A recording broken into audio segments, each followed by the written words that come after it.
that it wasn't as aggressive as we thought it was going to be. There wasn't one team that was just fully dominating the lobby. Yeah, I mean, very clearly, the eliminations, of course, are very important, but the rotation some of the teams just took out of their hat out of nowhere was just very impressive. So for the group of death, I got to say, it's a pretty smart group. It's a 10,000 IQ group right now.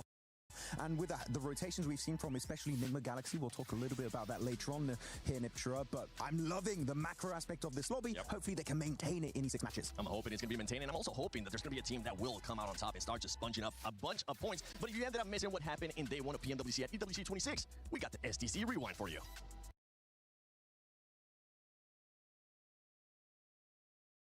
Hey, before we get started with day 2, we gotta back it up for the STC Rewind and talk about Rewind, baby, and talk about all the craziness that happened at day 1. Of course, I'm Hot Jukes. I'm here with Blank. Dude, yesterday was wild. It was, yeah. I mean, we had a great win starting out with from Geeky. I don't think there was a lot of unexpected wins yesterday, which was very, very good. I know that you wanted to speak about Enigma Galaxy in particular because they were very, very good yesterday, despite a rough early start. Yeah, and especially considering how important Rondo is, right? We're going into day 2. When it came to day 1, they were out early, like first team out. So I talked to Coops. I was like, bro, what happened? And he was like, dude, Team Flash, they did their homework. They ended up taking out our recall guy, hunted us down, and took us out. We didn't see it coming, but for day 2, we're going to be ready. Yeah, they're going to fix that up. But it came into game 3. It's an insane 2-2 split they happen on over towards Pachinki and East Coast Milta Power. That worked out. I mean, I was having questions from people in chat asking me what the hell happened there? How did that work out? But All Eyes still on 4th rise right now. Still a powerhouse despite coming off some rough games yesterday. But from PMGO coming into this, they're looking strong. They're at the top of the leaderboards. Hey, Pakistan's crushing it. Like you mentioned, 4th rise on top right now. But then at the end, OG, right, came out with that chicken dinner. That put them in the show here. So, you know, today they're going to be coming out strong as well. I mean, India is back on the map once again, which is great to see. Market improvement from last year as well, which is insane. And for OG to re-qualify now, show that they've improved a lot. I mean, Aru was hitting some mental shots yesterday. Finishing off with chicken dinner is just absolutely lovely. It's also great to see Aurora get themselves a win in game 2. Hot Juice. Yes, I mean, hey, the top 5 is going to be so dang close here. So teams need to do everything they possibly can. But man, I think that's pretty much wraps up day 1, right? I think we've had a very nice rewind, but we got to get out of here. Let's do it. For the time being. 3, 2, 1. Substitution no jutsu. Oh. How did you guys just get here? Hello, welcome. I might need your teleportation machine. Lace here, Hot Jukes, Xander. Guys, today we'll be crushing some keys. Obviously, we've got our bottom 3. That is a bubble that we need to be incredibly careful of and watching ever so slightly throughout this competition in our 6 matches. Now, of course, we've got Alula Club Esports, Thunder Talk Gaming, and X-Force Rejects sitting in that bottom 3. Hot Jukes, what do you feel like these teams may need to do to push their way up into that middle? They need to do a whole lot, that's for sure. That's right. We have substituted ourselves with ourselves here. All right, so we are now in the studio, and when it comes to those bottom 3, they got a lot of work to do. But you know what? It can be done pretty quickly if they can make it happen in Rondo, which is one of the most important maps here because you could get 10, 20 eliminations, a chicken dinner. 30 points would pretty much lock them in and even give them an opportunity to get into that top 5. So when it comes to those bottom 3 teams, I hope they did their homework. Team Flash definitely did yesterday. So when it comes to them, they're going to be set up. For those bottom 3, though, they got to make it happen. Yeah, and I mean, Alula Club Esports, if they can just hit a 5-point average, they will actually be able to skyrocket up, overtake the teams, and get into that position. But I'm looking at S-Force Rejects there, Xander. They are right on the tippy bottom with only 16 points. Yeah, I mean, even their drop spots feel a little bit weak right now, sadly. And I've been worried about them. I have been worried about them. I think even when we were watching it, it didn't feel super confident yesterday. And they were cruising. There wasn't really even much to comment on during the games. It felt like they're going out quite early. I'd like to see a bit of a change today. Again, we have seen that you can have a really bad match and still bounce back in the terms of Enigma Galaxy. Also, I lost my glasses somehow during that substitution no jutsu. They got left behind, so in the arena. But again, X-Force Rejects, they need to see clearly going into today if they want to do well. But it is possible over such a short match set. Yeah. Well, look, guys, I want you to be your best EWC 26 salesman, okay? Hot Jukes, sell me in 30 seconds for Thrives. That's easy. Look, if all these players and all these teams were a buffet, okay? Right? We got other squads that are like the meat, you know, and they're all set up. But Four Thrives are that hot, fresh chicken dish, right? I am hungry, yes. They're just put right there on the side. I saw you running with some chicken a little bit earlier, right? You just can't resist it. They're too good, too hot, and too fresh. Right now, they're looking good. Okay, I reckon I might buy some of that because, yeah, that you tantalized my taste buds there. Now, Xander, best salesman attitude, all right? I don't know if you've got a blazer under this or anything like that, but that's fine. Aurora, sell me in 30 seconds. Go. Well, Aurora, they don't always show up when you need them to, but during a group stage, it can be great. During the finals, maybe not so much. But who doesn't like someone who shows up at not maybe the best time, but maybe the time when you want to see them? Get a first place in group stage, and then we could maybe hope for something good in the finals, potentially. I mean, showing up is a part of the job, right? So I guess, is that what you're saying? Aurora? I never said I was a great salesman. I'm buying it. But they have shown up now and again. Okay, well, let's hope Aurora can show up, guys. Thank you so much for teleporting to me. And we have Glitter with our club championship update. Time to kick off the day with another club championship update. And we have a lot of storylines to get into today. So first, we're going to kick things off with Ton over from the Lenovo Legion Gauntlet to tell us a little bit about what's been going on in your competition. Yeah, it's been an interesting one as far as the club championship goes. I mean, look, the big story, we have a few little ones intertwined in there. But the big story for us really is in AGAL. They are one of the favorites for the tournament, almost guaranteed at least second place. At first place right now would put them in first in the club championship. Of course, if you discount everything else that Falcons are doing, but it would give them a really big opportunity to put their name firmly in the hat. What I love about the conversation around AGAL, we kind of been having this for 4 or 5 weeks. Yeah. Dark horses, dark horses, dark horses. If they go on to win, of course, over on my stage, the Lenovo Legion Gauntlet, then they are looking to put themselves actually in that conversation, which I'm really looking forward to. Which would be insane because we also have AGAL playing in Group A today, which will end today, and then will determine, do they make it through to finals at the bottom of the lobby? Did their keys get crushed? We were expecting them to bare minimum make it to finals. And like you're saying, if this is a situation where they could have 2 titles for week 5, where they're able to really kind of solidify a good spot for themselves, get some extra points on the board, they are in the discussion with the best of the best, and everyone's chasing Falcons. And there has been a couple of other indications actually for our side of things. There has been some other teams who are in that mix. I picked up a couple of points here and there. Virtus Pro, Vitality, Aurora have all picked up a minimum of 200 points, which will help them. And I think, you know, we're having the conversation about first place so often. The prize pool goes all the way to 24th. Yeah. So it makes a big difference to some of these orgs, especially if some of the smaller ones are coming in and making some money. $30 million. That goes a long way between 24 teams. So for some of these squads, 200 or 300 points here and there on some of the games they're not expected to get them on, that's a big bonus. And we also have Vitality in our game as well. We'll be seeing them in Group B, so we won't be seeing them just yet, but so many storylines for us to follow along with throughout the week. So we'll update you a little bit later on with not only how we're doing, but with how some of the other storylines are going on some of the other stages as well. Thank you so much for that club championship, Glitter and Chris. And also, I'm gonna go to Hot Jukes and Blank and ask them how they were able to do that transportation clone jitsu, because that was awesome. We need to figure out how to do that, but let's actually go back to the overall. With this, we're gonna see Four Thrives just sitting pretty at the top, and we're gonna be seeing some of the other teams also being consistent. As you can tell, in second place with 52 points, it's GOAT. Enigma Galaxy, though, that was one team that ended up showing up.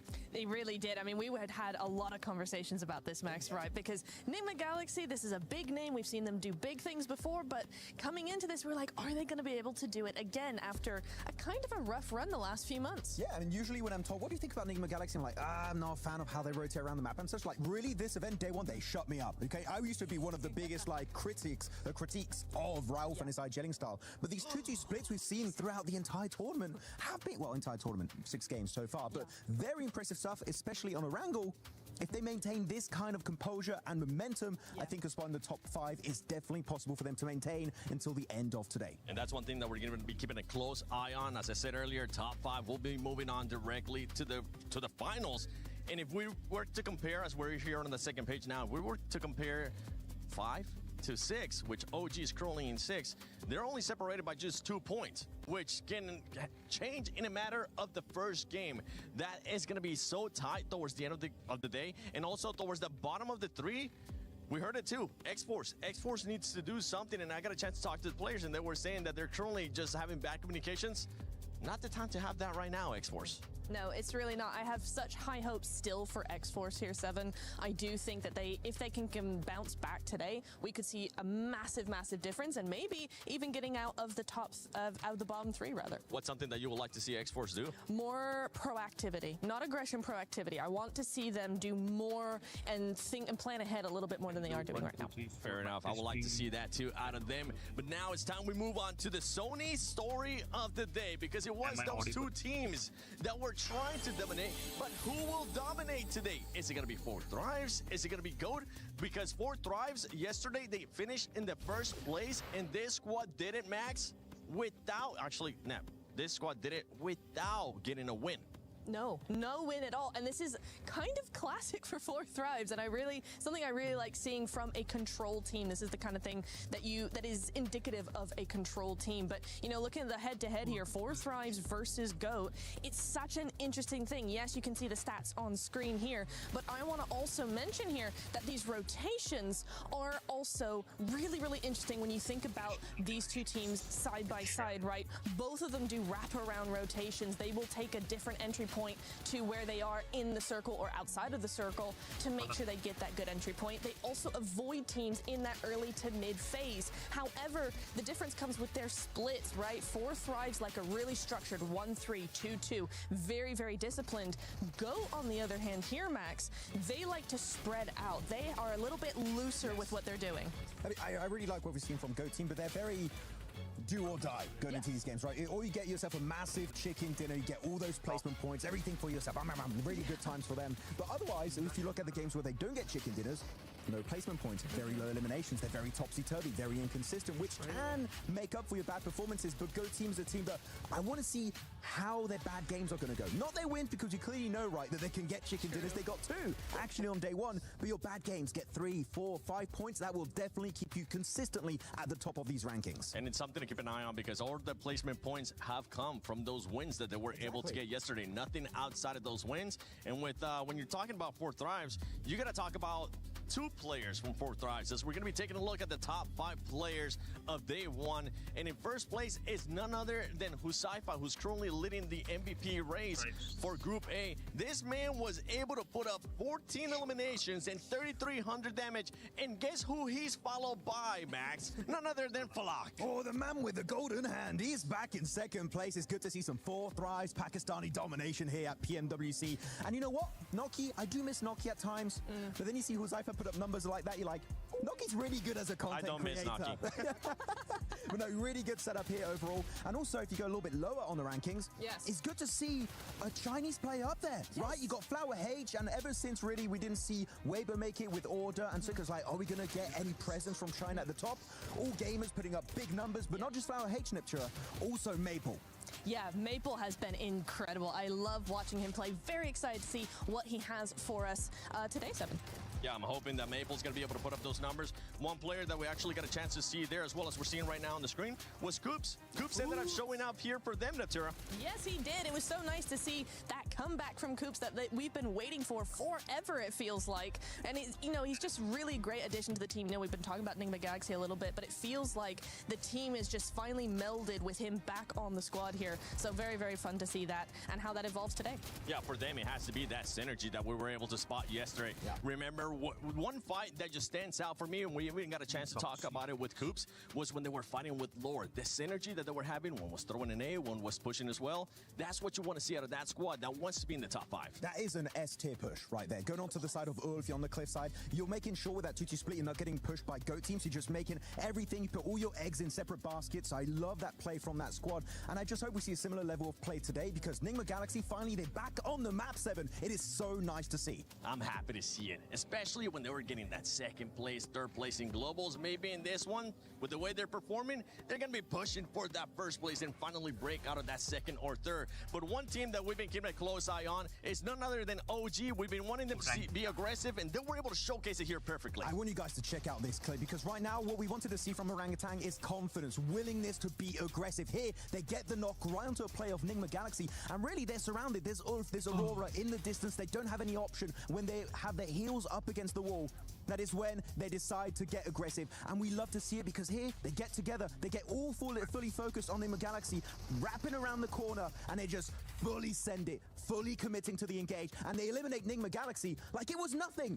It was literally the best fight we've ever seen from an Indian team globally in years, it feels like. I want to see more of this. Please, Orangutan, this was fantastic. It was so nice. I mean, yes. I got very involved there, sorry. I love it. I love it. I love the passion behind it. Yes, we need that passion here. No, I really agree. I want to see a little bit more from Orangutan, just like that. You know, Seven Fury as well. I have kind of the same point to say about both of these teams, right? Is we're seeing very short, direct rotations. You know, going back to that rotational angle here is I want to see more proactivity from them in general because I feel like they're kind of holding back and like if we can survive to the late stage, then we're actually going to be able to do something and play more. And I'm like, no, you got to wrap around those rotations. You got to find those third-party opportunities. That's really where you want to be going into the next 6 games.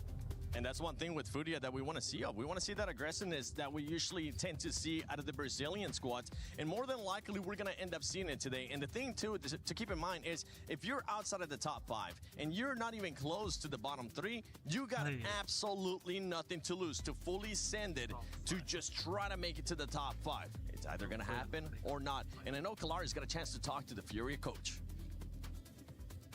Hi, Kalaris here at PMWC for day number 2 of the group stage here at EWC 26. I've got Knight with me from Furia to talk about a few things from the games from yesterday, because we've got big expectations of Furia. I think you got a little bit unlucky with some of those circles as a whole and stuff like that. So can you talk to me about the team's outlook on what happened yesterday and the games in general? I think we didn't have, like, we started well. We got 9 kills in the first game. True. But in the other 5 games, we couldn't actually develop our game like we were supposed to do. So I kind of felt that we were a little bit in different pace. So that was like the main idea behind like this today, bringing them all together.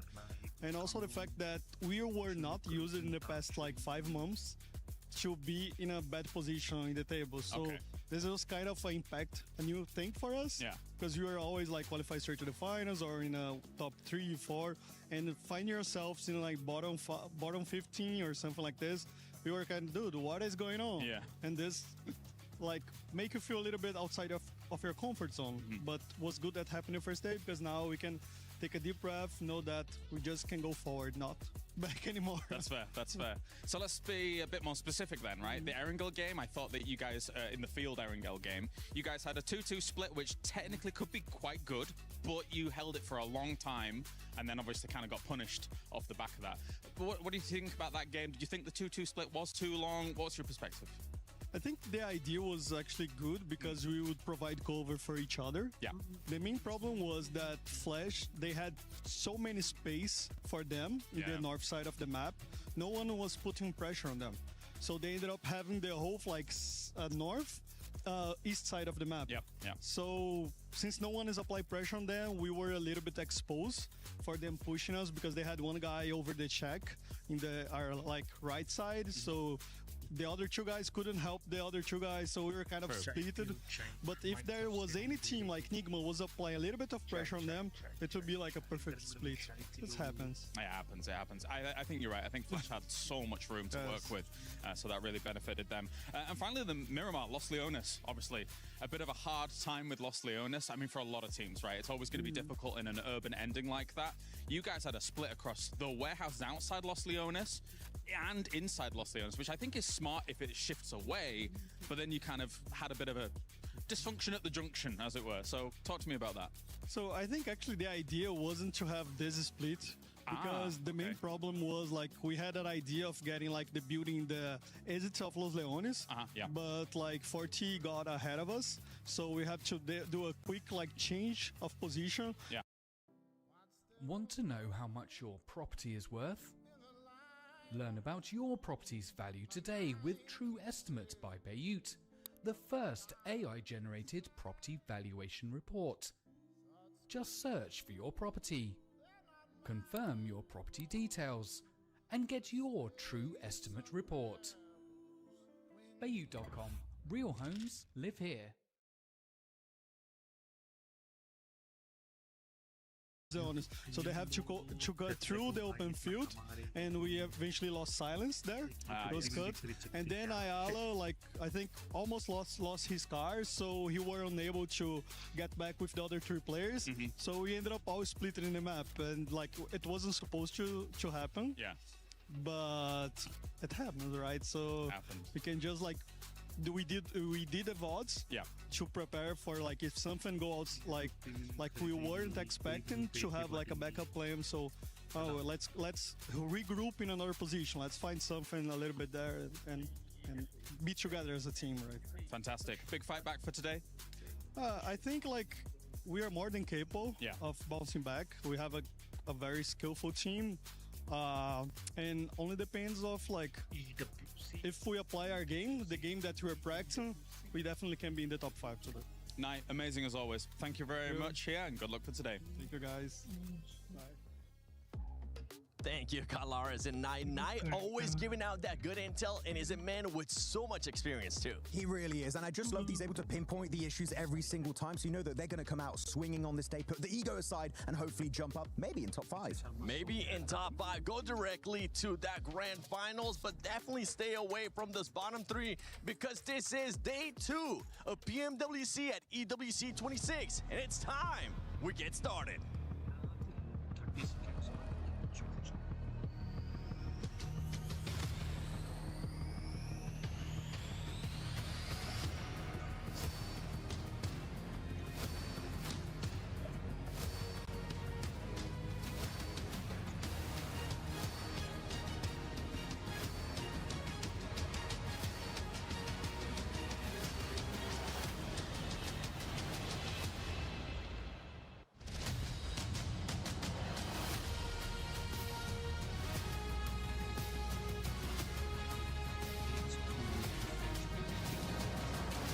Mesdames et messieurs, bienvenue for our day 2 of the PMWC group stage. Today, 5 teams will secure their spots into the finals. They've had a taste of what it's like to compete on the Gadia City grid, but now it's time for Group A to show up or be shown the door. And Barney, the standing can change very quickly, but one thing remains the same. Every team wants to avoid these bottom 3 at all costs. Just 6 more maps will decide your fate, and if you weren't feeling the pressure yesterday, you're certainly going to be feeling it today, because keys are going to be crushed. And so, it's time to close out Group A with a bang, starting with Furia!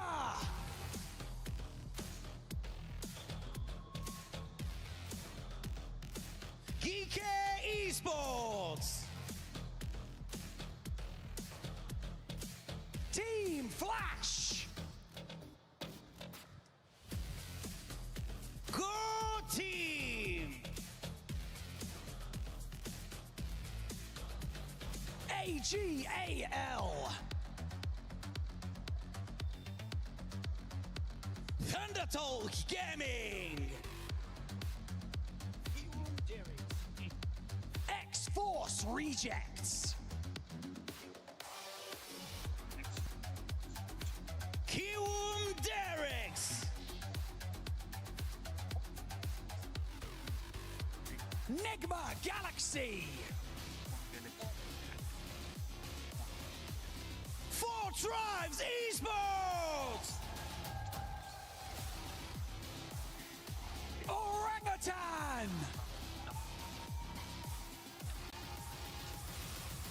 Gaming Stars!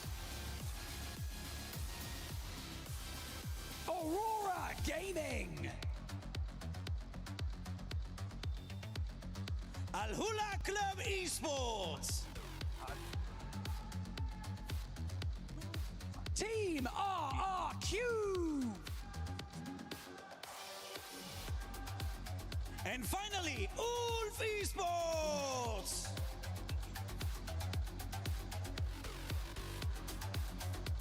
We've reached the moment where every decision counts. Our players are ready to give it everything they've got and prove they belong at the top. 5 teams watch and wait from the finals lobby. 8 fight for survival and 3 are sent packing. It's time for day 2 of the PMWC group stage at EWC 2026.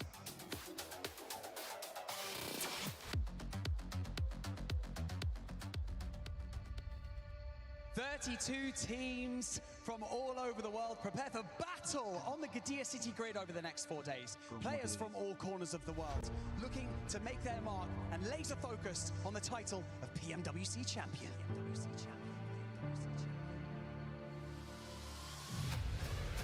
GK Esports, AGL, Team Flash, Goat Team, Thunder Talk, Gaming, Kiwoo, DRX, Team RQ, Aurora Gaming. This is the beginning of a lengthy journey to find the most talented team in the world. Maple's got one of his own. Good shot on it. Could be blind. It's all up. He gets one. Can he do the drop down? Can he hit the shots? DK Sashi. He's got them on a broadside. Oh, insult to injury. Take down the down player first. But it is a duo chicken dinner. Not quite connecting. The shotgun is ringing out over the bonnet. Nearly doing the work, but the explosion takes it down instead. Gotta hit the shots with the shots all up to Rev. Killer Joe gets it done. His days should be numbered. Wow. It gives him a reason to remember the name as well. Ragnarok's time as well and truly passed. There's the shot over onto Aurora. OG, bring it on home with the last chicken dinner in a day, Paris. You've been wonderful today, Paris. Give yourself a pat on the back. Man, it's insane. Hi there, guys, and welcome back for day 2 here at PMWC at EWC. It is me, Blank, as well as Mr. Hot Jukes, who's joining me here today. Very excited to get into this one. We have 6 more matches so far of Group A to get ourselves through today. There's a lot on the line for some of these teams, because some teams will be going home today. Some keys will be getting crushed, Hot Jukes. That is correct. 3 to be exact. 3 teams, keys, dreams are going to be all done at the end of today. So this is a huge opportunity, right, to put yourselves in the running for that top 5. I mean, we still have 6 matches left to go. That's still plenty of time, right? Even for the teams all the way at the bottom to make it happen. But if you are in those bottom ranks, you really need to get it done here and now. Rondo is the match to do it.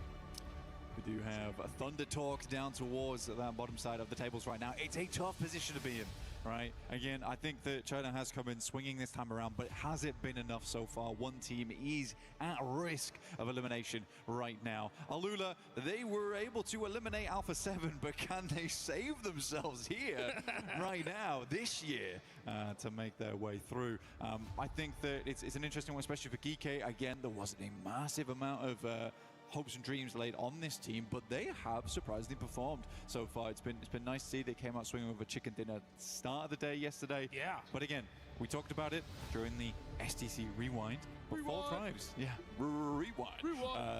4 Thrives looking great. They are still looking great, and I think they will continue to look great going to today. They had a strong Rondo. Do you think it's going to happen again? It's going to be tough, right? I think that Rondo being that map that is so important here, I think everybody did their homework to another level last night, and are going to mix things up. I mean, I know one team in particular for sure is Enigma Galaxy, because they got taken out immediately on that Rondo there, and they said that, no, yeah, Team Flash, they hunted us down, and I think that the whole lobby at this stage, they saw that, right? They're like, you know what? We're at risk of this happening. You know, even 4 Thrives, I've got to maybe think twice here. So, hey, make those changes, make it happen, and get it done here for match number 1, as it looks like we got the playing going. Let's get this started. And we are down towards the south portion of the map for day number 2 as we get into it. This is the last day for Group A, the last day for some of these teams to make their mark here and progress into the rest of PMWC. But for some teams, it will be the final hurdle that will trip them up. See what they can make happen. This is a difficult circle. There's difficult playing path, here on Rondo down towards the south side. Doesn't really open up a lot of the northwest. There's going to be some long shoots here for some of our squads. Stadium a little bit hard to make your way on over. But for Enigma Galaxy, you hope that they have figured out a solution, potentially. Aurora as well. I don't think they were able to get as much action as they might have liked over towards Yulin. There was a lot of fighting in Neox Factory. But yeah, you can see here, no double plane pass, just the southern one. You can see the team starting to hop on out. You got to make sure that you protect that single player going for that recall. That is so important here. And No double plane pass. Yeah, no double plane pass. No anymore. No, that's right. That's correct. Yeah, nothing, not going to happen. We got just a single one here. And you know what? One opportunity for a lot of these teams, right, like we were talking about earlier, to get it done. And you can see that Neox factory area is hot, as well as Dan Ching. And you can see Thunder Talk. That is the team that needs to make it happen here big time, getting into it with AGAL. It's a scary team to get into it, though, because yesterday, Maple looked fantastic on the initial approach. Ching underneath from Thunder Talk, but AJ does open up onto Maple of all teams. But I am getting word that is potentially a rehost coming through. We will wait and see. And it is the truth. We're not lying to you. So in the meantime, we will have to wait for that one. But I think most of the players probably not unhappy about that, considering it's quite a difficult plane to start things off down towards that south side in Danqing. It forced a lot of teams out of the way. But then we did get an Eastern Circle, which, you know, wasn't too bad for the squads. Yeah, no big deal here. You know what I'm saying? We get a little bit more time to talk about these teams, get a little bit more time for these teams to kind of prep and figure out how they're going to make this happen here, because 24, they got just these next few hours to either stay here in Paris or go home, and they want to definitely extend that life just a little bit further here. So looking at the leaderboards, let's break that down, right? So top 5, again, folks, those are going to be the ones moving straight to the finals. Bottom 3 are going home. That's it for today. And those teams in between heading into that survival stage. So you have in 5th place, KRX tied with Aurora with 47 points. OG with that chicken dinner on that last game, right? Were able to really make things happen. But it does look like we are hearing... We lied. Yeah, we lied. Psych! We lied! Psych! We're back in. We're here. Disregard all previous conversation because we are back here on Rondo. I am excited for it to go to another rehost, though. But for the time being, we'll treat this as real life. That's correct. Real stakes on the line. Juicy stakes at that. As T24 opens up onto one, now looks for the second. It's going to be a hard push, but they cannot take him down. T24 brings the gore in Neox. I'll tell you what, 1v2, baby. That was real, and that was live. That's how you get it done. T24 getting revenge for his teammates. Valak ends up going down, so they are stuck with 2. I'm sure IQ is going to be out there getting them back up here in just a couple of seconds. With beautiful play to start things off. The group of death has not disappointed at all. And again, I mean, it made me laugh hearing Max say this is the deathy group. It is kind of. He's not wrong. T24 even taking a tumble there versus Ayala, who has been quite a strong member for Furious. Sadly, they are quite down on the numbers at the moment. Whoa! Wait, was that 4th drive just out? Okay, 4T struggle. T24 is able to get 2 elims for them, but that is a disastrous result for them. You know, always difficult to see where other players went down. We did have a slight blackout during the middle of that, so couldn't quite see where the 4th player actually left, but it might have been Flash. Yeah. It may have been Flash again. And we were just talking about that. Yeah. We were, right? I was just saying, like, hey, you know what? Even if your 4th thrives, you got to be concerned here because you're at the top of the leaderboards. If someone's going to hunt you down, that's the squad to do it. And unfortunately for them, they go out early. Hey, huge opportunity, right, for these teams right below them to surpass them on the leaderboards. Yeah, Rondo is like very much a good map for saving your run. A lot of times, Silence opening up. Yeah, Chief is down. We get a quick replay. This is Flower H. It's actually the fight versus Thunder Talk, which was going fairly badly. Now, Flower H was having an absolutely sick day yesterday in terms of the damage numbers, and that is a quick spin around. Did they fully go out, though? Let's take a quick look on the leaderboards. Yeah, all gamers, 4 players alive. They look good. They were able to reset on that one. That's fantastic.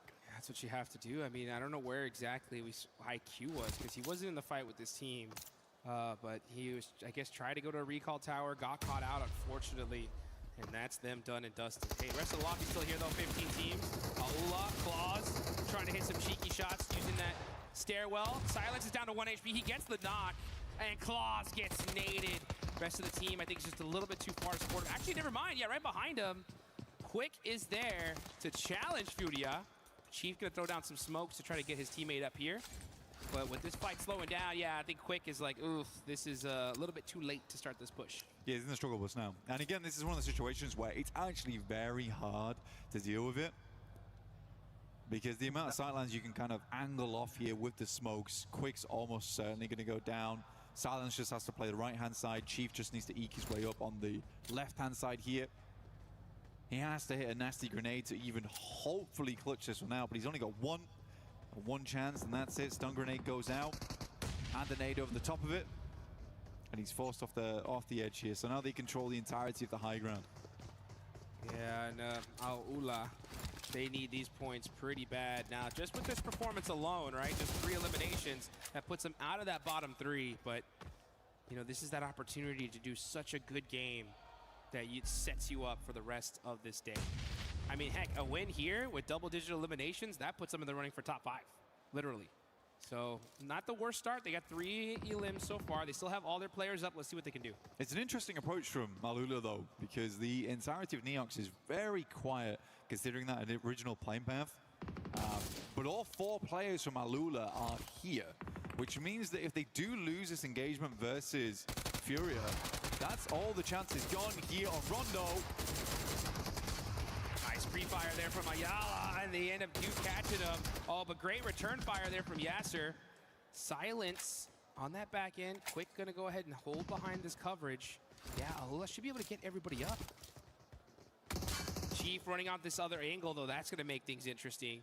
But you're right, yeah, Aula fully committed to Neox Factory, and so far it's working, and they are racking up the points. Much needed points as well, and in 12th place they have dragged themselves out of what was a danger zone earlier.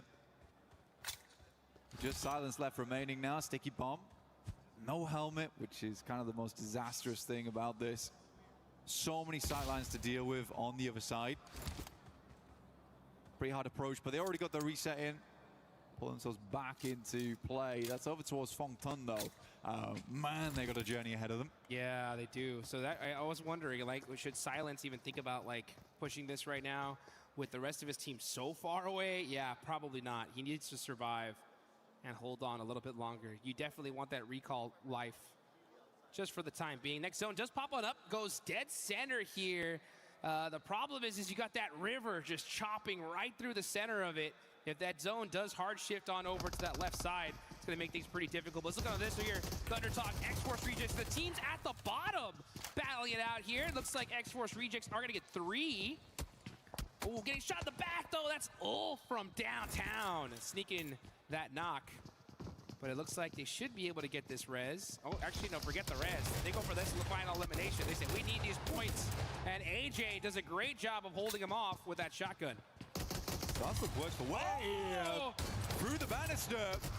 Catches another. AJ looking good right now. Quick step out on the side. Could push over towards the stairs. Taking more damage coming through from Doc right now, but there are flushes to be had. More eliminations is all really Thundertalk's looking for in this moment.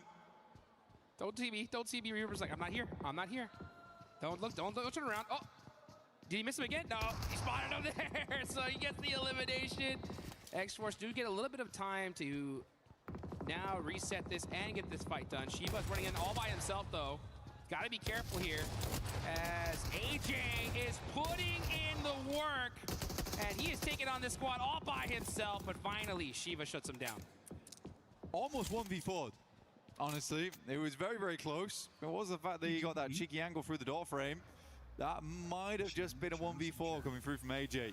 I think X-Force Rejects should be able to get a reset on that one, but it feels very uncomfortable. Aurora's looking in that direction. Ulf's looking in that direction too. There is a lot of teams that have sight lines towards them. But you can see here Aurora and Ulf now on the move, so potentially the pressure got alleviated slightly over towards X-Force Rejects, but we'll wait and see. Oh, that'd be a huge break for them if that's the case. Yeah, if you're X-Force Rejects, if you're Shiva, right now you're just like, where is the nearest recall tower? Problem is that we're already in stage 2, and with that water in the center of this area here, it's gonna make it so difficult for him to find one.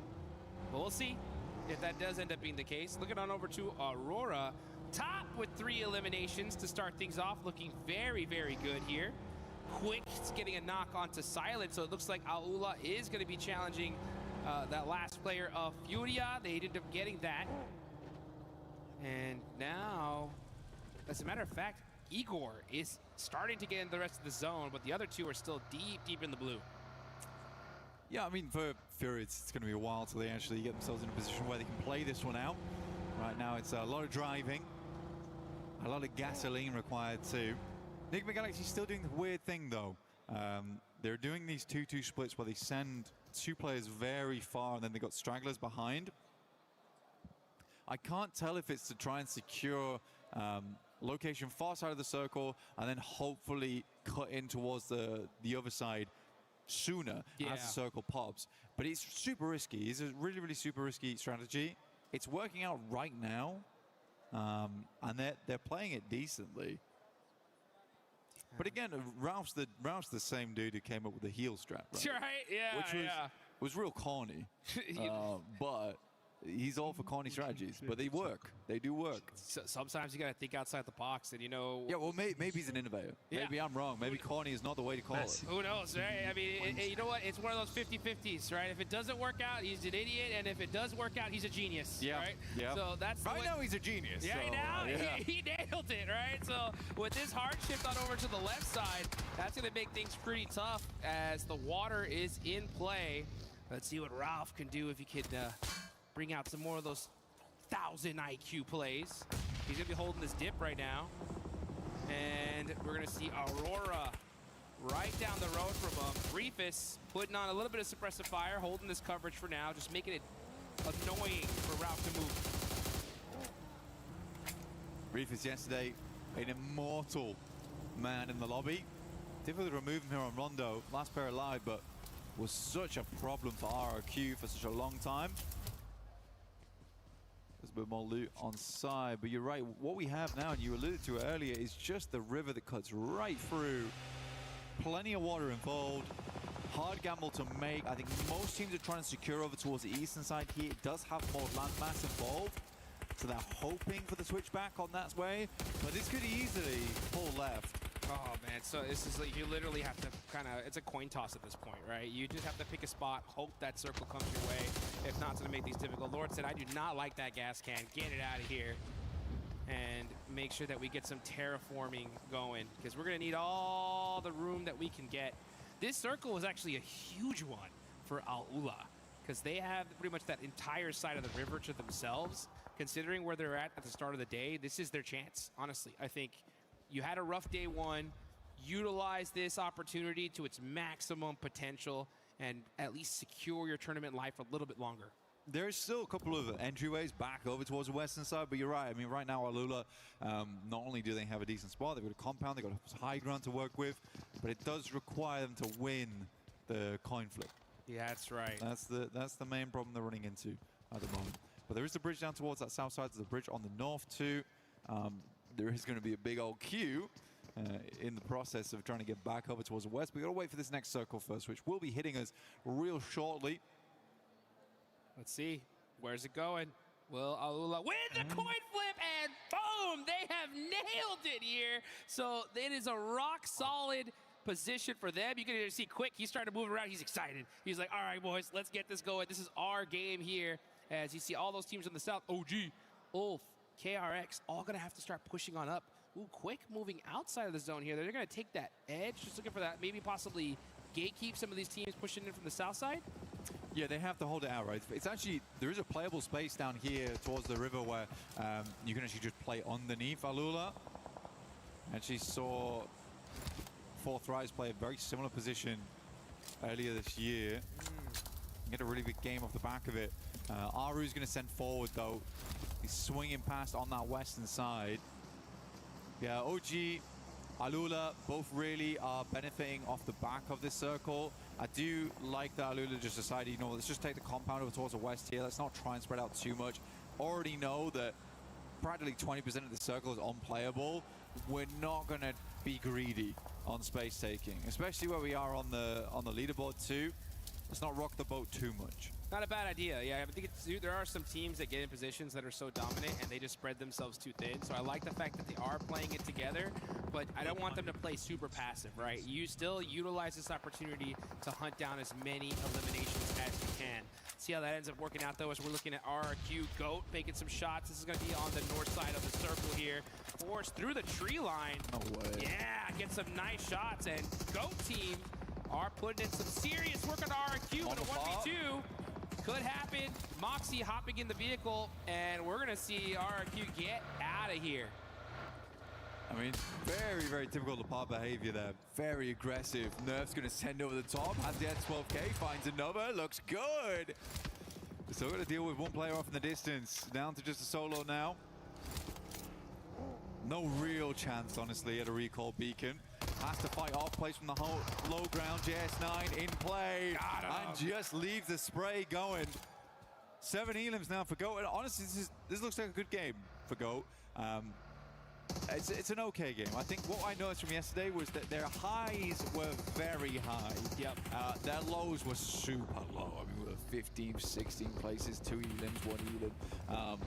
But yeah, so that's the variance they need to deal with. EK, on the other hand, looking over towards Gaming Stars.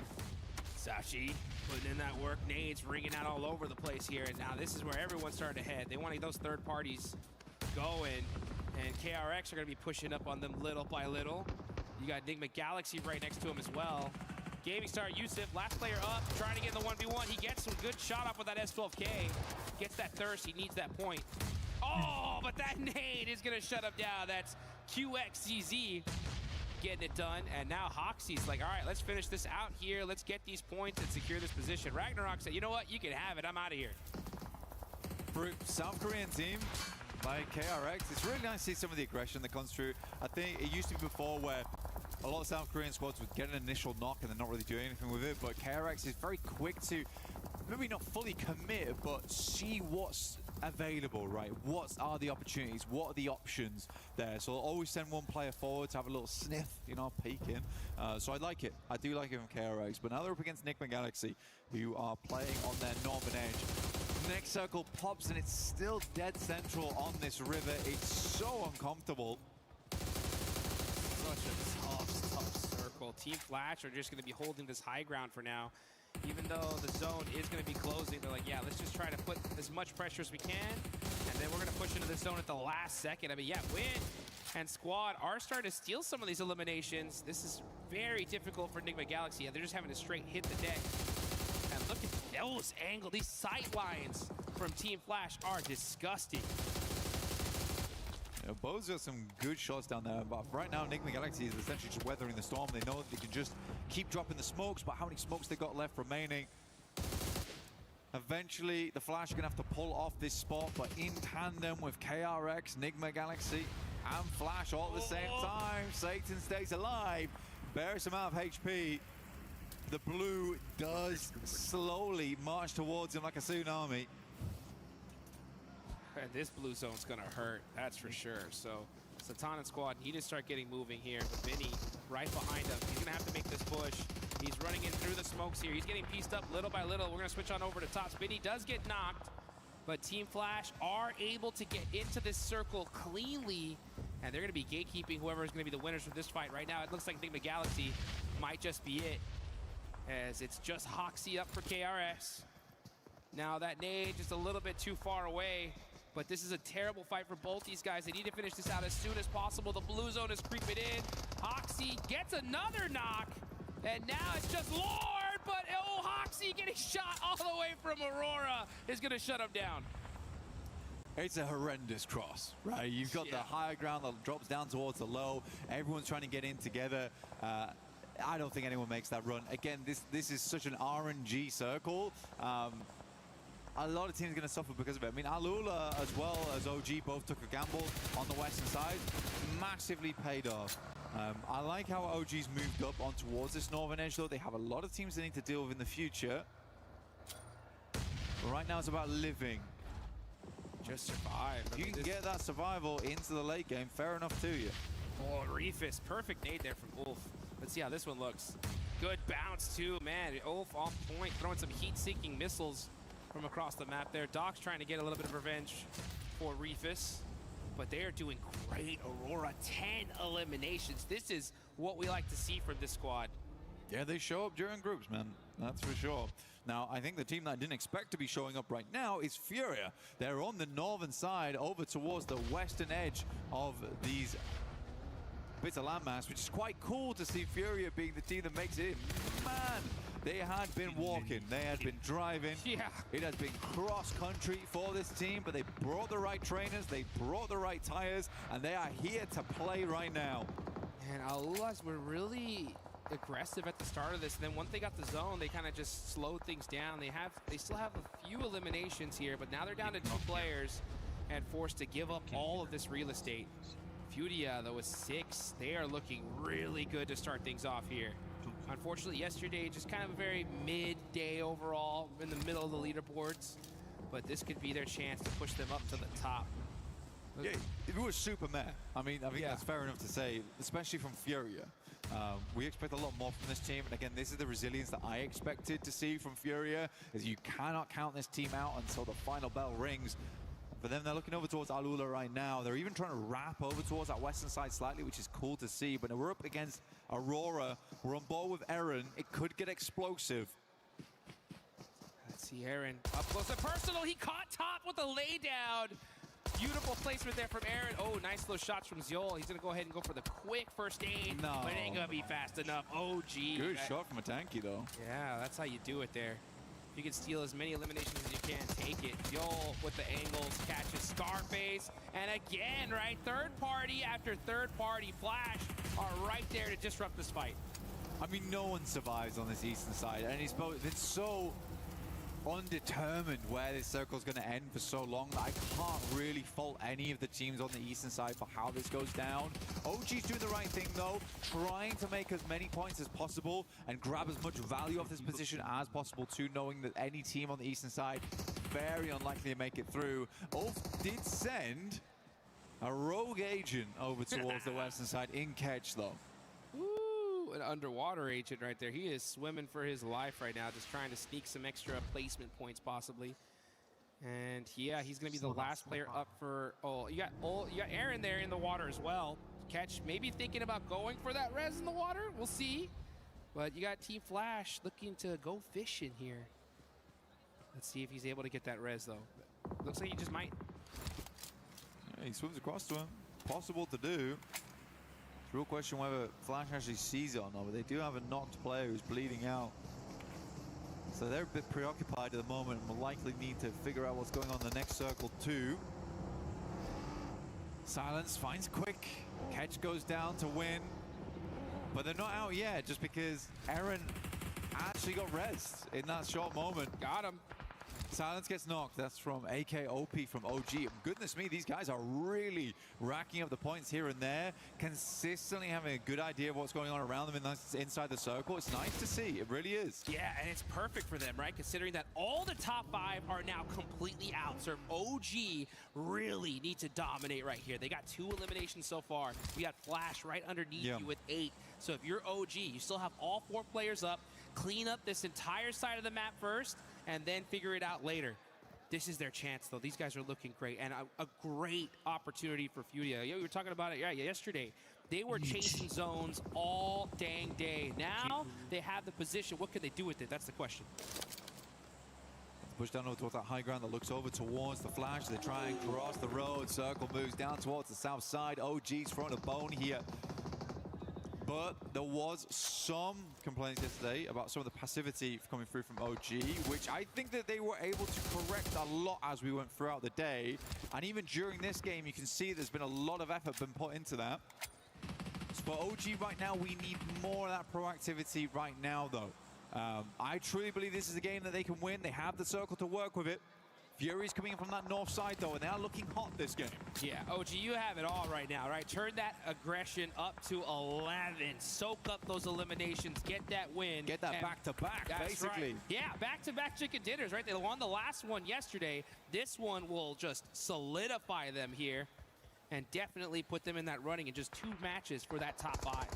Let's see what they can do, though. As we all got Furia up on the north. Flash trying to find a way into this circle. They're forced to swim it out. Igor going fishing there. He's getting some hit markers on the bows, but not able to take them out.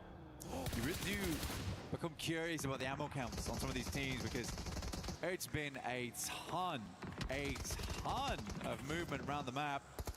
Aru's moving forward. He's got nades, got molotovs. He's looking. There we go. Sitting pretty right now. Ammo count does look a little bit low, but Aru with the underarm should be good to go directly on them. Aru picks up the double. Man, this guy is leading OG to victory. Let's get it going. The crowd getting hyped on that one. Perfect toss there. Furia, though, they're looking to get in the mix here. Some nice shots from the Flash. Going to make it a little bit tough. They're going to have to hit the deck. Igor with the nade. Oh, but that vehicle is on fire. He looks like he is able to get to safety just barely. Okay.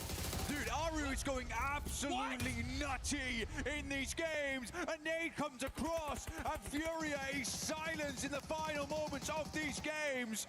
The Flash now underneath, looking to push up. OG holding them back at the gates. From Miramar to Rondo, can they do it all here? Back-to-back chicken dinners are in their future, and that future is now. Can they grasp it as Team Flash rocking a 3-1 split here? You got WizGod. Gonna have to watch out for that nade, that air burst a little bit too far away. And now Aru, man, putting in the work for his team. They gotta be careful, though. Here they go. They have the high ground. What can they do with it? Now, Tops from that off angle, making it a little bit difficult for them to peek over the hill. But here we go. The battle starting to ring out. Bandy's all that's left on side at the moment. S12K, Silence looking to quieten down the run coming through from India, but it's not happening. They will not be silenced. They will not be shut up here. Aru still going strong. A tanky underneath, looking to get the shots in, but Flash moves around the side. He's whipping the shots, unfortunately. But finally, they will hit the last shot, and India grabs the back-to-back. From day one to day two, this team looks clean. And the crowd goes wild. OG, 2 chicken dinners in a row. They finish out the day strong yesterday, and they started the strongest today here in the final day of Group A. And now the whole lobby has been put on notice. I mean, it's good at the moment. Aru looks like an arrow right now, and he's got purpose, flying fast towards that bullseye, fast towards that qualification spot. It's such a difference from last time we saw them as well. And, you know, if you're a fan of this team, you got to be proud because, again, the improvement has been insane. Perfectly executed right there, right? I mean, hey, they got themselves a good, solid position. We had the questions, right? Were they going to play it passively? Were they going to get aggressive? They turned on that aggression at the perfect time. Perfect peaks, fight decisions, and they were able to get that win. And this is the way to do it, right? I mean, they were having a little bit of a rough day at the start yesterday. Finished strong. Boom, knock it out of the park today. They're set up for top 5. They absolutely are. I mean, for this team, it's a really big boon for them. I mean, taking some of that pressure off is a really nice thing right at the start of the day. We always say it's about Rondo. Being able to get rid of a lot of the pressure so quickly in day 2 is so much relief for you as a squad. And for Orangutan, honestly, they can use this now just to kind of feel out other teams inside this lobby, get some more practice in without feeling all that worried. Let's put it that way. Yeah. I mean, there's definitely a lot of teams that are going to be worried here as we get into the rest of the matches, and we'll have those matches coming in just a bit. We were there for every click, every clutch, every respawn. We were there for the years of grind, and we're here now. The proud founding partner of EWC, powering the biggest event in gaming, shoulder to shoulder with the world.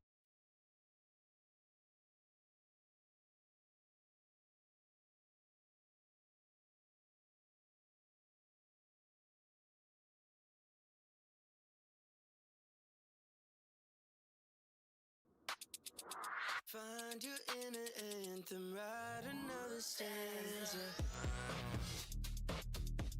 If you're on the dance floor, go ahead, put your hands and sing it with the band. The sun don't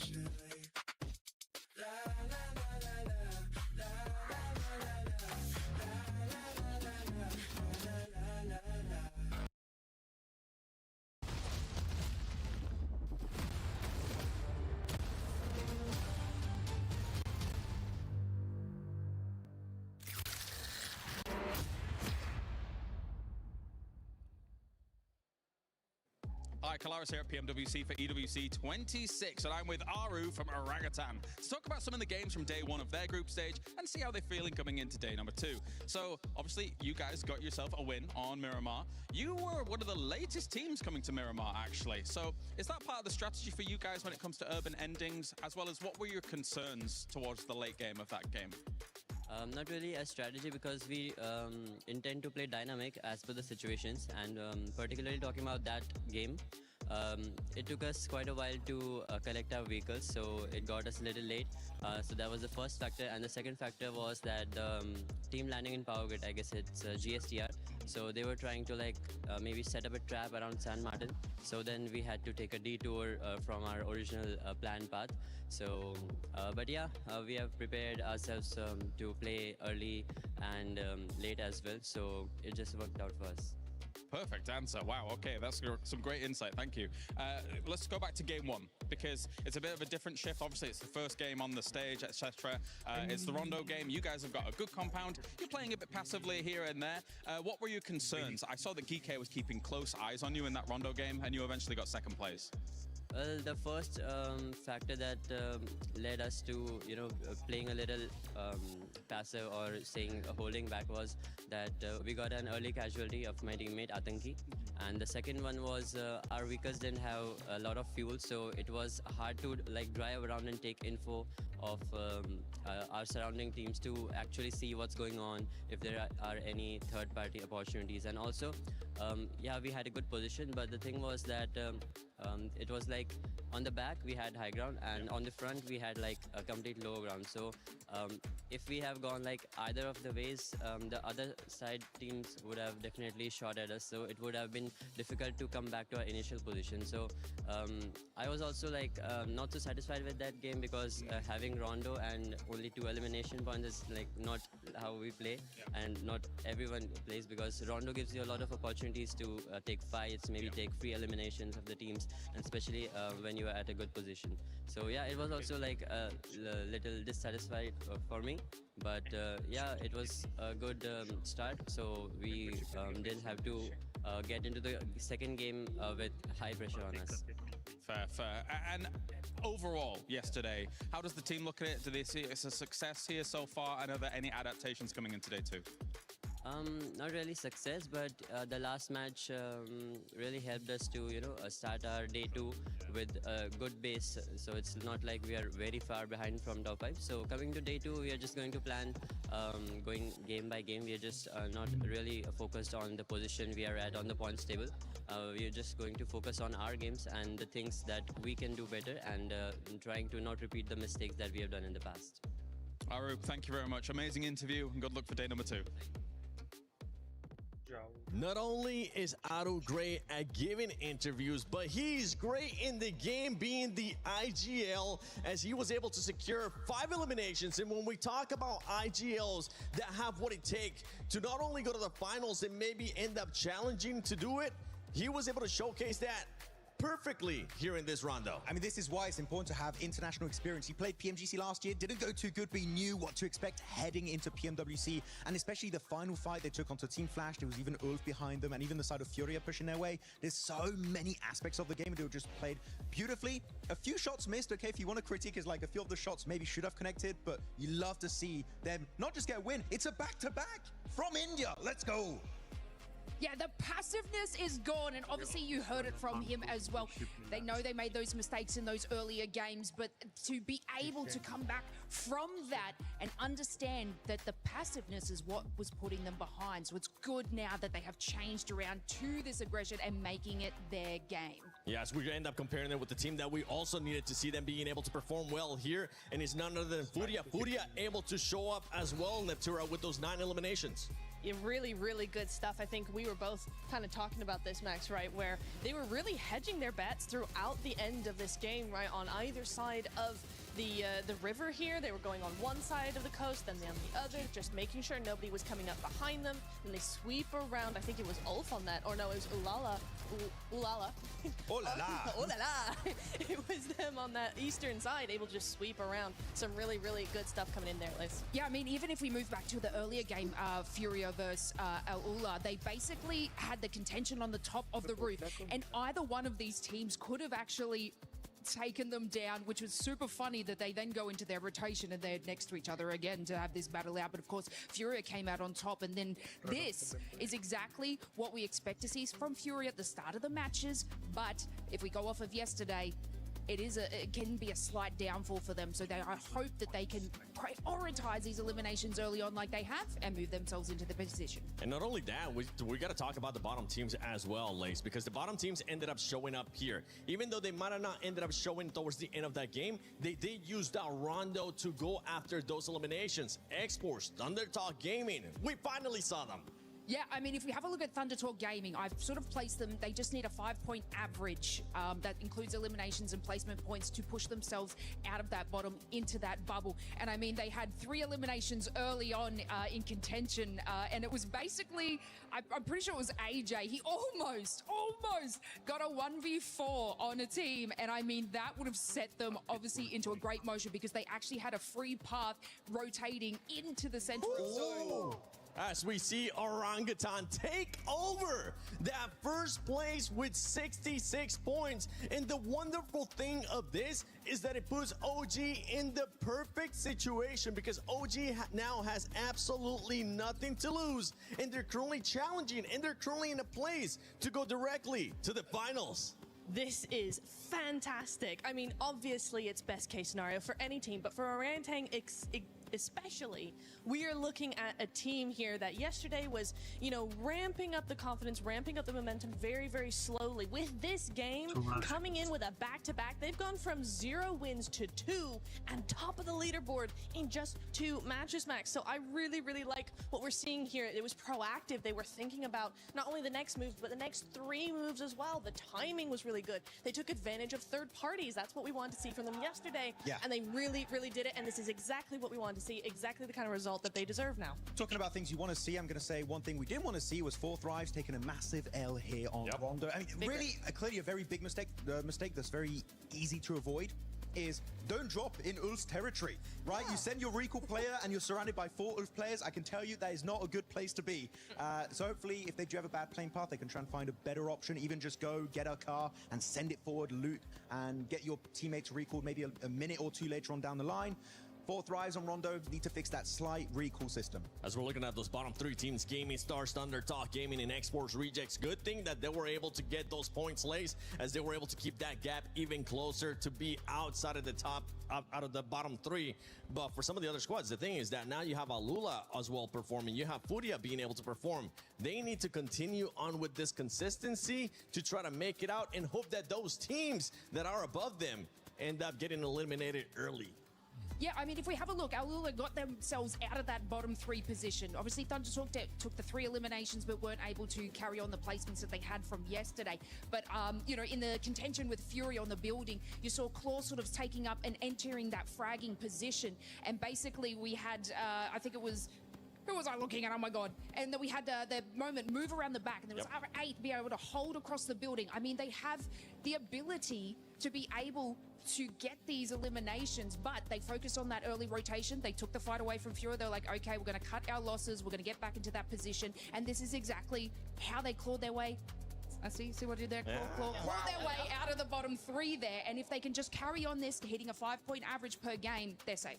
Yeah, hopefully that's going to be the case, but we'll see, because right now, I mean, with that back-to-back from OG, India starting to step up, and they're looking to be in the finals, as we're going to be sending it over to none other than Jackie, the man with the coolest jacket, and Kalaris. With the not-so-cool jacket here, I'm out impressed. Yeah, you've been done, mate. I've been done. And I do actually preface this a bit with the fact that when I was talking to Aru, that was before the day actually started. So I didn't get actually a chance to talk to him about the win for today, because it hadn't happened yet. But it really has shown with that victory that they got here on Rondo, a 2nd place in the day 1, a 1st place now here, and also a 1st place in Miramar. that Orangutan is looking really dynamic on all these maps and really able to adapt to the changes that Rondo potentially brings. Yeah, they're coming out giving it absolute chutzpah on the gameplay, which is what you need, mate. You know, we're about 6 or 7 games into the event now, James, so you got to really give it your best, much unlike that little bit I worked in. Thanks for that. I really appreciate that.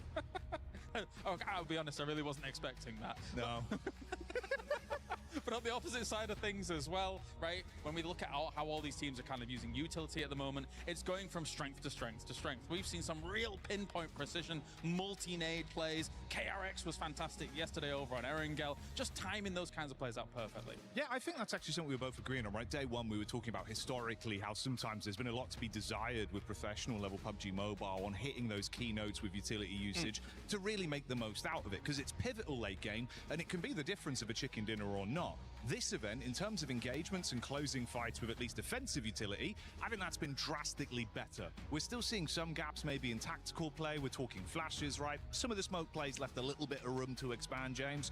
But for opening and closing down elims, it's been way better at clearing compounds. I think the one thing that has really stood out on Rondo more than anywhere, actually, is the deployable cover flares, actually. Yeah. Some teams have been using a lot early that I think they could benefit from just saving a little bit towards the later stages of the game, because deployable cover flares, it's one of the most powerful things that was ever added to the game, and if you can keep those into the really late game, that's even more powerful.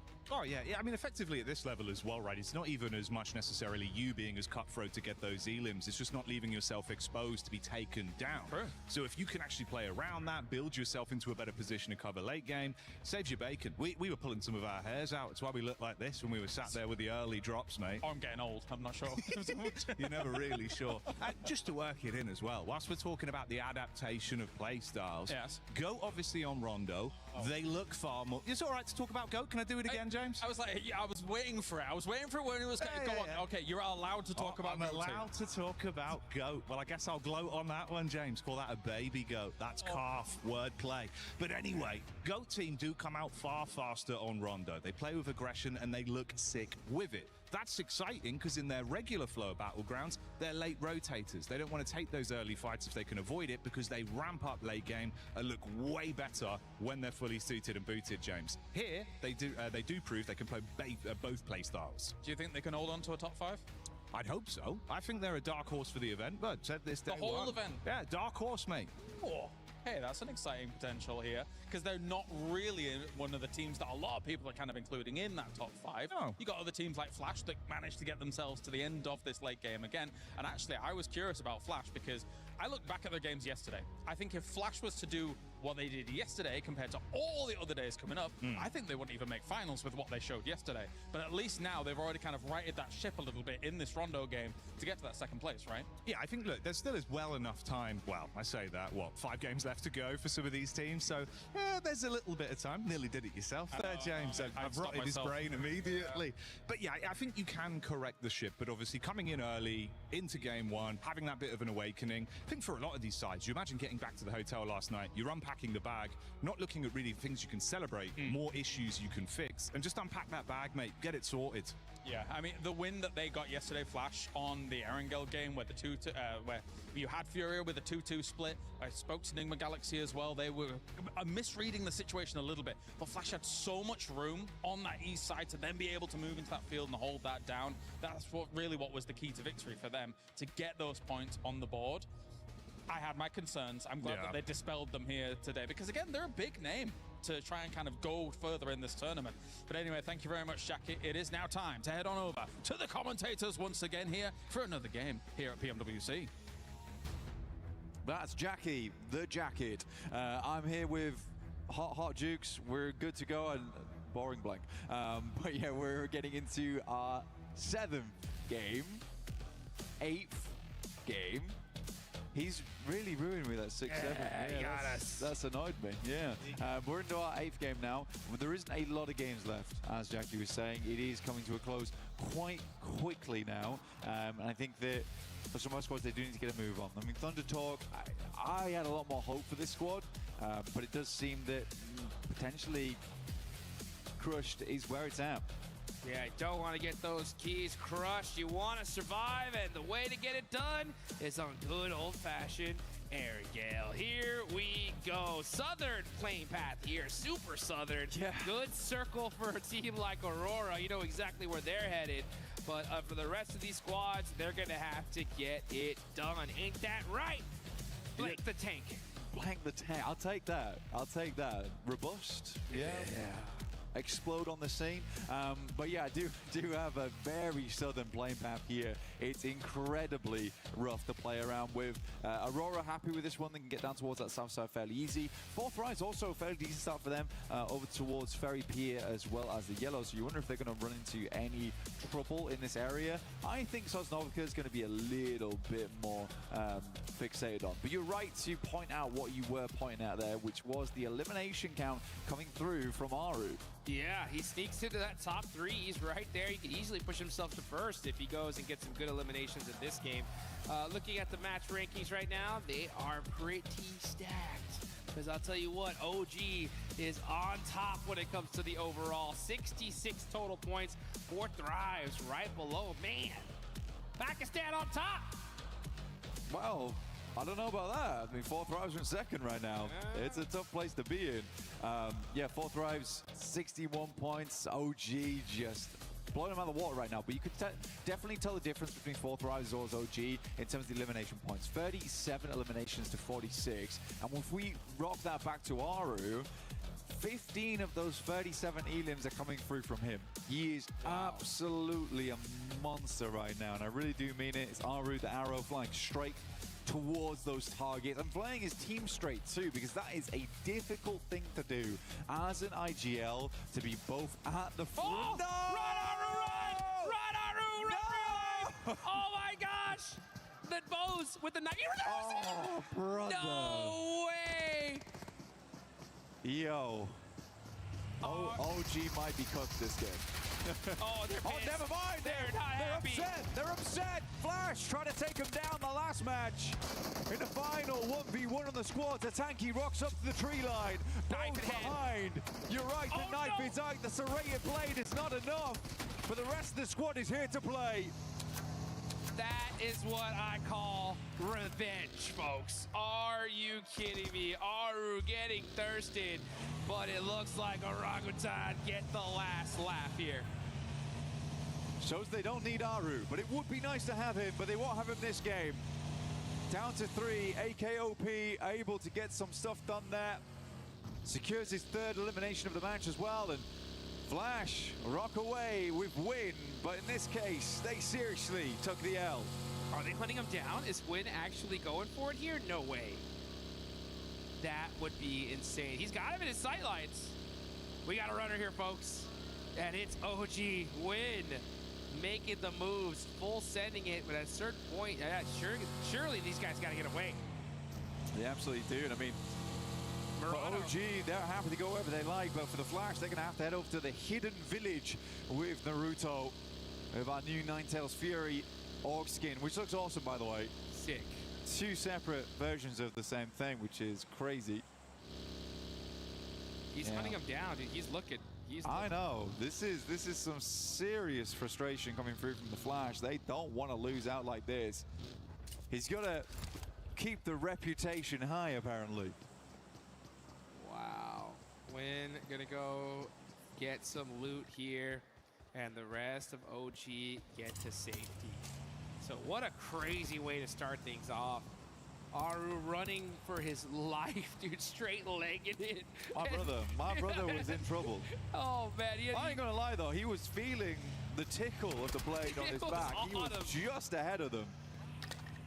I mean, he had to pull out the old flick of the wrist with the knife to get that thrown at point blank. The only way to get it done. I mean, he was impervious to blades quite some time. Only the point did it. Dude, that tickle was so close. He's like, I can't even run Serpentine at all. I can't move. I gotta go forward. Just straight away. The boys were coming to support him real quick, though. Yeah, they did. That I respect from the rest of OG. And they came in heavy. But they know how important he is. Yeah, they know dude. just how important he is.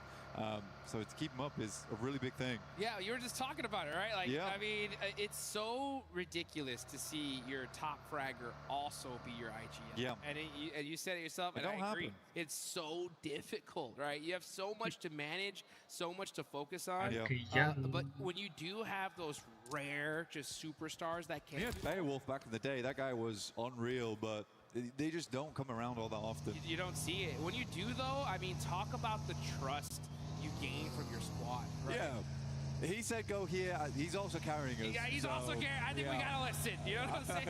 So it definitely I'm does a sit help for this. Yeah, for sure. Like, yes, sir. Oh, we got you. Right? We're coming. And hey, they saw their leader, right, running away from a knife, and they came heavy. But unfortunately, it just happened to be just a second too late. Coops sends some shots over towards Furia. Honestly, I don't think Furia's last game was terrible at all. I think they got fair far into it. And that was despite having a really, really hard start for them. I mean, their recall beacon was just so out of the way from the destination. And even then, they were trying to figure out it. I do think them getting in quite late was almost a blessing because they could decide on which side they wanted to head towards. But by that time, you have little to no information of what's happening around the map. Yeah. 4T taking shots over towards KRX as they do pass on by. This is towards those yellows on the southern edge. They're just moving through the forest, the south side of Pachinki, but Enigma Galaxy once again already flying out to a new location. Yeah, a little rotation shenanigans early on. I want to talk about that point you were talking about earlier, though, right? Furia, 14 points in the last match. And they were one of those teams that was really critical because they're one of those squads we honestly we're kind of expecting to see the top 5. Let's look at this replay, though, as Aru is running for his life. Saying, please stop, guys, leave me alone.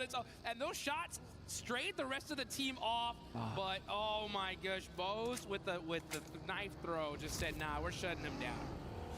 You see, they could just see the death crate appearing. Man, they even had the vehicle in his face, right? Tires scratching the cheeks. Oh, man. And Bose gets that knock. And I believe Bose picked up that scar from Aru. Really? Yeah, because, I mean, he didn't have it. Otherwise, he would have definitely shot him. But I think Aru had the weapon, but he was just like, no, I can't even turn around right here. They're just too close. It's a tough one. It's a tough one. But, I mean, OG gets away with it. They get some more points on board. 3 points in total, actually.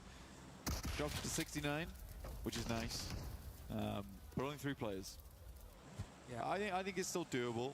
Definitely. And for OG, they get a really easy start up towards Yasnaya, which is very central right now. DK, though, up against Alula. Got quick with the quick knock there, and he needs it. I mean, 4 points. Ula are definitely moving up because prior to this one, they had 21. So with 33 now, that does give them a good boost. The problem going into today was there was a good little point gap between that, you know, 6th to the 7th at the bottom placement points. You know, GK, Furia, they had a 12-point gap there, and it kind of just goes down from there. So for Furia to get a good game in, they now balance themselves out. They still need a good couple games if they want to push into top 5. And Alula, starting off really strong here, now put themselves in a good spot to at least hit the survival stage. Next zone does pop, though, and it is going to be in that mansion, shelter, Yasnaya area. Teams like Aurora, coming in all the way from military base, are going to push on up. We're going to look at this heaven area, though, and it looks like it is going to be X-Force Rejects that are going to hold that down. X-Force Rejects doing their best here. All gamers also moving out the way. But these boys need the points more than ever. Circle does shift over towards our eastern side, so we do have like some of these awkward compounds, some ditches over towards the eastern edge as well around the forest. Very playable for the likes of Goat, as well as Enigma Galaxy, who are set up, but you also have these winding roads. For Enigma Galaxy, once again, they're on that 2-2 split. They're on their wildness early on. But yeah, I think one team that I would love to see more out of right now is definitely Ulf. Yeah. I think a lot of people know that I'm a big fan of this team, but right now I think I have a small amount of disappointment. I think there certainly can be some better plays coming through. They have shown individually some clutch moments, but again, it's not what you expect of a team that gave 4 Thrive such a run for their money over in PMGO overall. So we can see a bit more of that, but maybe there's just some new teams on the block. I mean, for instance, OG just looks like a different team to me, honestly. Yeah, you got Ulf. I mean, they're still not in the worst spot when it comes to the leaderboards. I mean, we definitely expect them to always be in that top 5 position, so anything less is kind of like, hey, you know, what's taking up so long, right? But I mean, one good game, we'll see them in that spot. This could be it. I mean, they are in Yasnaya Fields right now. The zone definitely, for some reason, loves to favor that kind of area, so Hardship goes in that direction. We could see them definitely pop off. But, you know, you are right. There are so many teams right now, like in this time, we've never seen the lobby just so well balanced, right? In years past, we've seen, you know, a few dominant squads, other squads that are just kind of struggling, but now at this point, anybody can take it. I mean, Thunder Talk's at the bottom. What's happening? I mean, for Thunder Talk, they just haven't played well, have they? I think we've all it down to that point. There's been some missteps all over the place. I think there's been some bad rotations coming through, and then when it's come to their gunfights, they are being outclassed in some of them. I think Thunder Talk has a lot more in them to give. It shouldn't ever come down to AJ looking to win a 1v4. But again, it just shows that there is that potential there for Thunder Talk. But you're right, it is a fairly balanced lobby, but balanced towards being, this is a high-rank game. Right? It's a high-rank game. You know, no one's pulling any punches right now. You best get out the way. For gaming sides, they're playing on this 2 split right now. They were wondering if it was going to head towards those fielded areas. Does not. So regroup back this one. I would say right now, regrouping is probably the best thing to be doing. But Yasnaya getting cut out here is a little tough. Yeah, wondering what OG's next move is going to be. That's going to be the question, right? What is OG going to do? What's Wolf going to do? It looks like Wolf, they were in the Yasnaya field. They don't get blessed. They're going to go ahead and do a huge wraparound here to reposition. Well, let's look at Go. Yeah, Thunder Talk just getting picked apart once again. Awake running for his life here. Does get a little fortunate with that player from GOAT getting knocked. I believe that's from Enigma Galaxy. Moxie up close and personal with Jean, catches him slipping, and that is Thunder Talk out. Another rough game for them. Yeah, I mean, GOAT's just too good of a team. That's all there is to it. Goated. They got the Jackie blessing. That was it, honestly. Once that happened, it's over. He's wrapped them in the golden jacket, and they're ready to go. I think for GOAT, it's been all right. Again, I think for GOAT, the main thing that worries me about the squad is the inconsistency. But hey, if you can have 16 Elim games with a chicken dinner, bosh, you're good to go. Yep. And it was kind of crazy because we saw in PMMI, GOAT, they took the slot for 4 Thrives and weren't able to really honor it in the way that they wanted to. But they come here into the World Cup, and at least at this group stage, they're looking good, right? 2nd place so far after these eliminations they have. Hey, just a little bit more work, and they can end up on top. A little bit more work, yeah. I think we really do need to have to wait to finals, though, to see that come through. Because... On top of group stage, yeah. On top of group stage, right?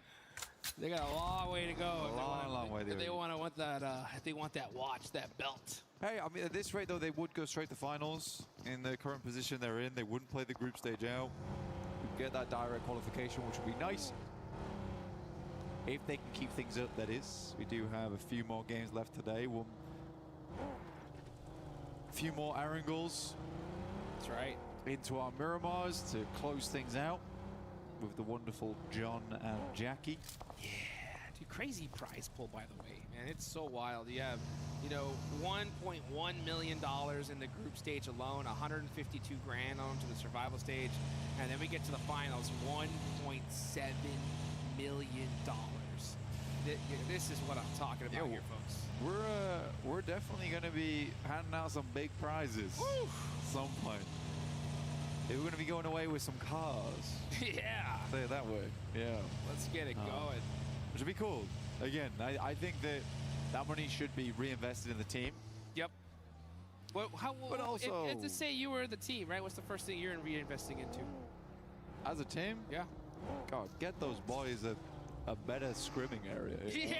Yeah, that'll work. Give me the refrigerated drinks. All right, I want vending machines for free, as well as, you know, all the rest of the cool things. You know, the white balls, the black balls, everything you might need. Tablets, etc. Coaching staff, personal masseuses. Your favorite phone. Yeah. Yep. You gotta have it all, I mean, to really make it happen here. And that's the thing is, like, I've had the pleasure of looking at some of these top squads set up, and, you know, teams like Alpha 7 who live together and have for years. They did reinvest in a really good way, actually, from all the wins they went through. Go on, sorry. No, I mean, a lot of these guys, I mean, for those that don't know, I mean, these mobile gamers are treated like athletes. I mean, some of them have personal nutritionists, they have exercise programs, they play for 6 to 8 hours a day with a coach staring at 4 monitors, just analyzing, figuring out how these guys can get better. And, I mean, you got millions of dollars in prize pool on the line, right? You got to give your players as much advantage as you possibly can. And one thing I do love, especially I've noticed about this tournament, is adaptation. Prior in so many different squads, we'll see like, okay, a bad performance, no change, just the same old kind of play style. But now we're starting to see some teams like, all right, hey, let's make some adjustments, like Team Flash. Let's hunt down some squads in Rondo. Let's see if we can take them out. 4 Thrives ended up going out in the last one here. But they're still in a good position, you know, but Aaron Gale is always going to be that map to where that's where championships are made. Yeah, absolutely. I think for adaptation-wise, teams have had to get a lot better as times go on because we are having more 2-day sets. Used to be in the past, you could get away with first day, that's a great point, second day, and then adapt into third day. But now it's a case of you got to do your research. It's why we see teams coming back so late to the hotel, right? They go through all the VODs together here in the arena.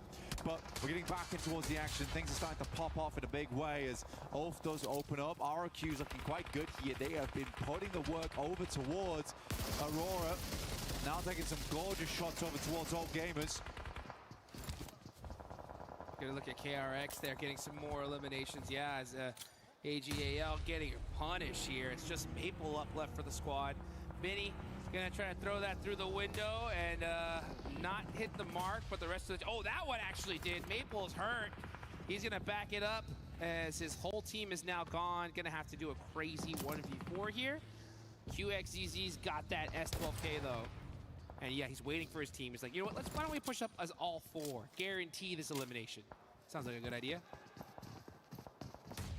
There he goes out the window, goes way too far. In fact, Maple's just going to drop down, get towards the other building. This is a cheeky play. You have expected to get blasted on the approach. Smaller building, one way up the stairs here. A better chance for a 1v4. I mean, you love to set it up, but is it really going to happen? Enigma Galaxy heading over towards RQ. These guys have been making a lot of noise so far, and Enigma Galaxy, they're looking to turn that music down. Yeah, Enigma Galaxy putting that work, and we saw them come in super late last night. And I was saying like, hey, what were y'all guys doing? Y'all guys studying? Y'all guys were talking it out, and they said ping pong. You know what I'm saying? And you know what? Sometimes you got to build up those team building exercises, get that synergy going. Right. You're telling me they did? That's what they were doing. Ping pong the whole night. That's what they said. And it looks like it's working out right now because they are in a good position in the zone. Did you just expose their secret sauce? Maybe I just did. Okay, now everyone's gonna be on the ping pong. Now Enigma Galaxy can't get on the ping pong tables. Look what you've done. You're right. What have I done? You got to take that back. You know what? It was Put that back in the back of the VOD box. review. It was VOD review. That's right. That's what we were doing outside. Exactly. Yep, as well. Yeah. So that's what it's all about here. You got to pull out all the secret sauce, all the stops here. Yeah. Oh, Goat though, look at that. Force on the roof, getting these little bank-nades in, causing a problem for Gaming Stars. Yusuf gonna have to do something. He's only got the pump shotgun. Oh, he didn't turn to check his back and gets turned on as Goat team are just making it happen here. Once they got that Jackie blessing, these guys just can't stop. Well, I mean, man, imagine just giving them so little respect that you don't even check the corner there and still winning the fight. That, yeah, if you're Gaming Stars, we need some more ping pong. We need it. We need it. We need to do something here, right? Got to make sure you're locked in going towards the end. That hand-eye coordination, those thumbs are just rock solid here. Kind of like mine. Yeah. Well, medium rare. Medium rare? Yeah. I'm more of a medium guy myself. All right. Yeah. Yeah. I think I could play with hands like the Rock. Yeah, that makes sense. The thing. And they do the top though, towards 4 Thrives. Enigma Galaxy taking the fight over towards Go in the meantime. 4 Thrives have been under pressure from a bombardment before, and they immediately start scattering. Do not want to fall prey to the same situation they did versus Enigma Galaxy over on our angle yesterday. Huzaifa. Oh, catch getting ran over by our IQ there. And 4 Thrives were just circling them like sharks, and they are putting in the punishment on Ulf. Man, Ulf just can't seem to get something going here, as 4 Thrives now with 5 eliminations are looking good in Erangel. I mean, right now for Ulf, I don't think they're going to drop to the bottom 3. Getting them towards that top 5 is going to take some special towards the end of the day, though. But they haven't played bad, right? They are a dead center team. Huzaifa finds a shot over towards a tanky, as OG did make their exit from Yasnaya earlier on, moving down towards that southeast side currently. X-Force rejects in front of them, playing in heaven.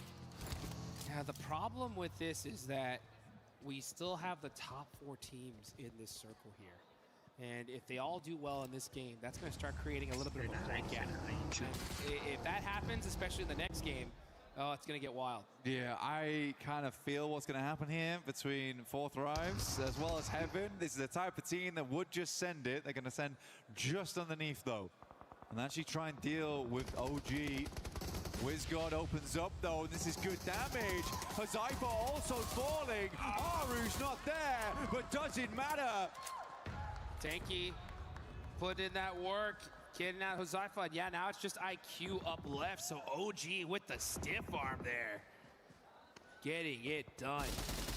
Trying to hold on to that top spot. Now they got some good solid points. If you look at them right now, they're at 71. That is a good almost 20 points away from 6th place. If they end up strong here, that could be a straight lock for the top 5. Yo, you know what happened? I reckon Aru went to this game. He was like, guys, you can't perform without me. Then we got some serious problems. I'm going to go drop over here. You guys drop over there. I'm going to get knifed up. It's going to be okay. You guys got to play on a 3, and we'll see if you can make it work. Remember everything I taught you.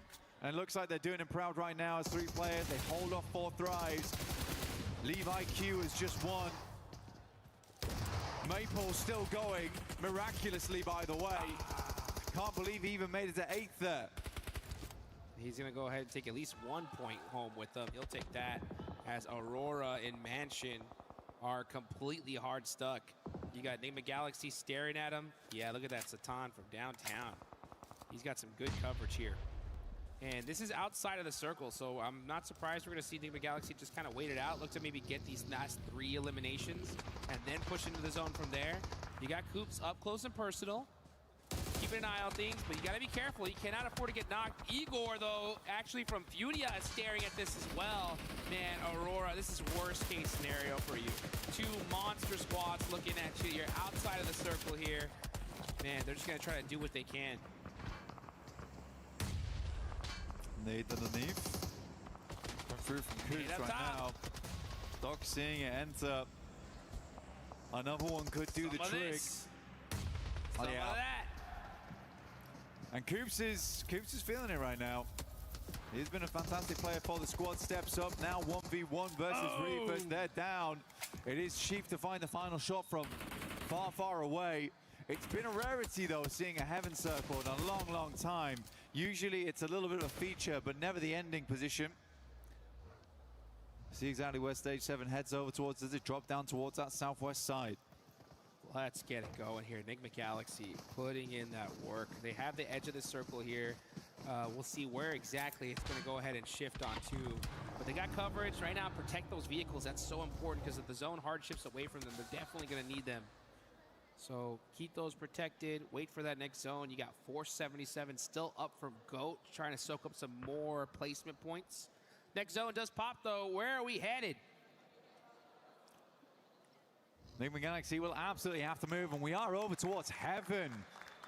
Gives OG another chance here as well on that western side. They're looking for the turkey here, dude. The OG fans were happy about that one. I heard some claps happen the second that zone shifted. Let's see how this all works. Yeah, they are looking for that turkey. 3 in a row here. Here comes Enigma Galaxy, though, on the drive. 477 stuck out, and they actually pass them up completely. They're driving straight towards OG. OG's gonna have to hold them off around the other edge of things. It is a 4v3 here. Tanky the first to fall. But WizGod actually is able to get a bit of a clap back over towards that way, and Ralph is left behind. So only 2 players for Enigma Galaxy, possibly allowing chance for OG to reset. IQ, last player up for 4 thrives as well. OG are hurt though. That nade looks good. WizGod, ooh, barely getting out of the way of that one.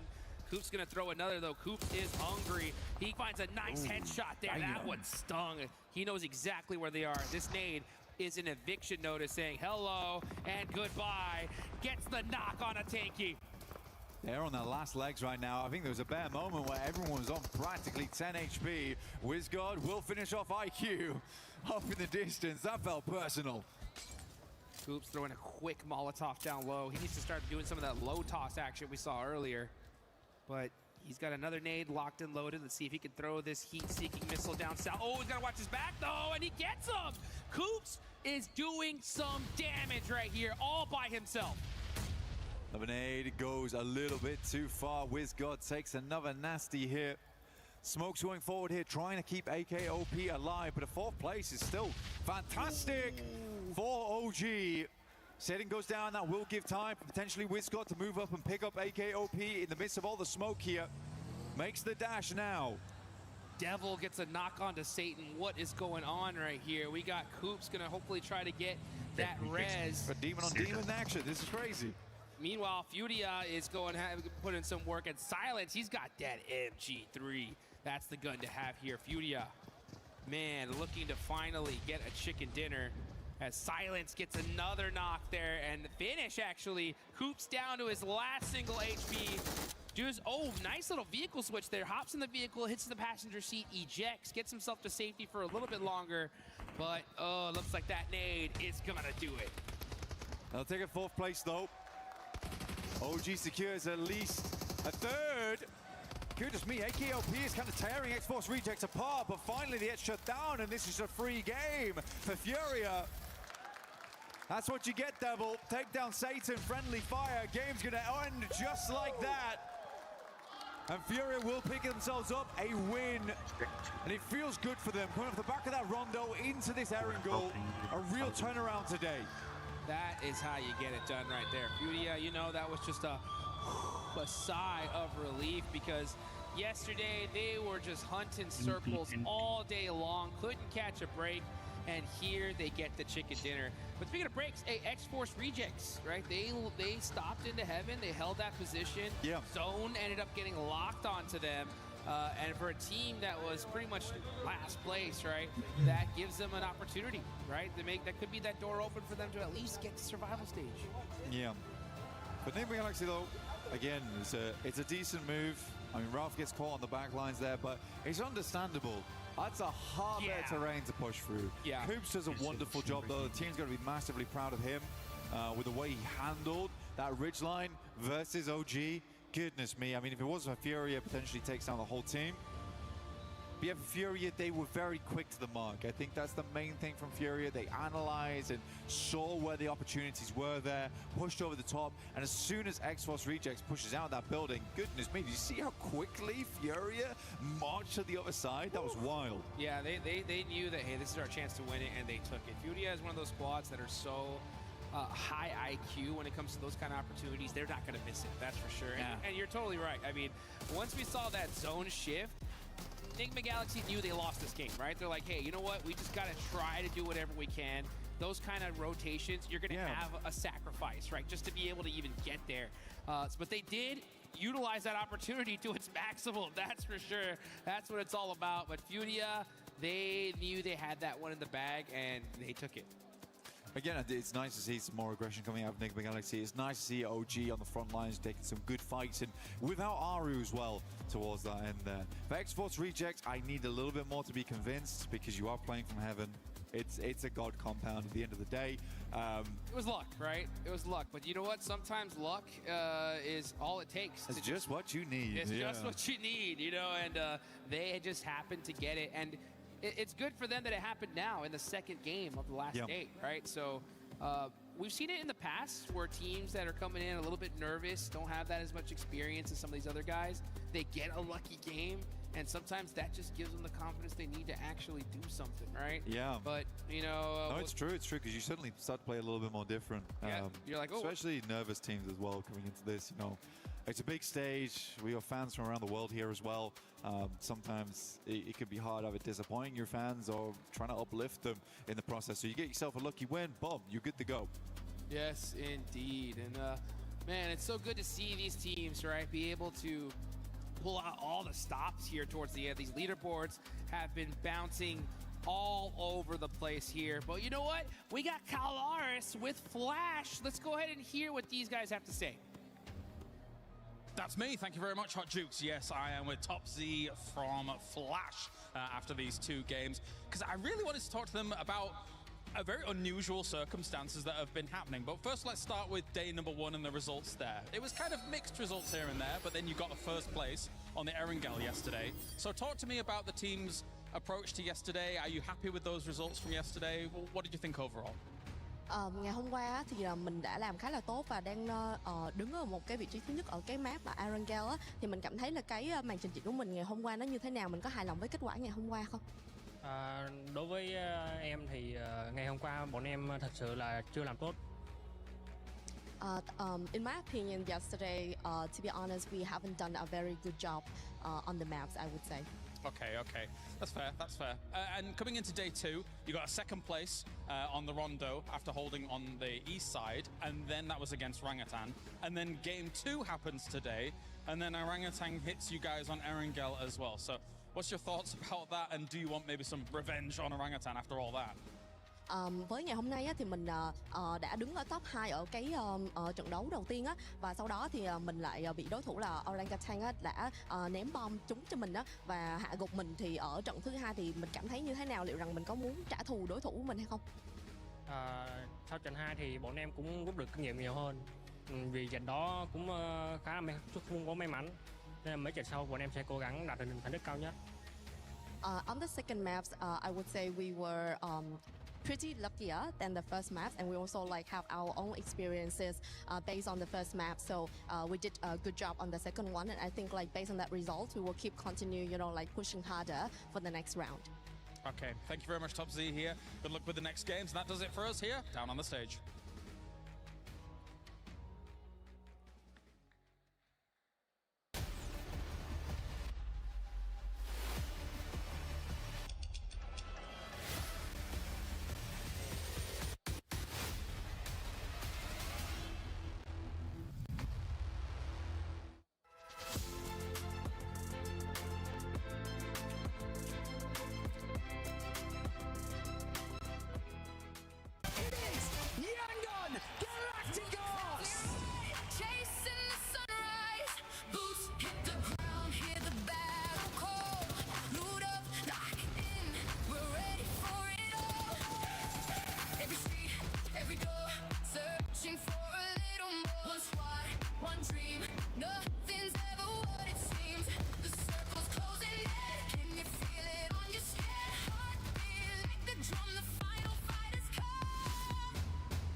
Jackie Powers here, live from PMWC at EWC 26. I'm meant to be working with John Allen today, but I don't actually know where he is. He had a bit too much coffee before the show. Let's see if we can find him and tire him out.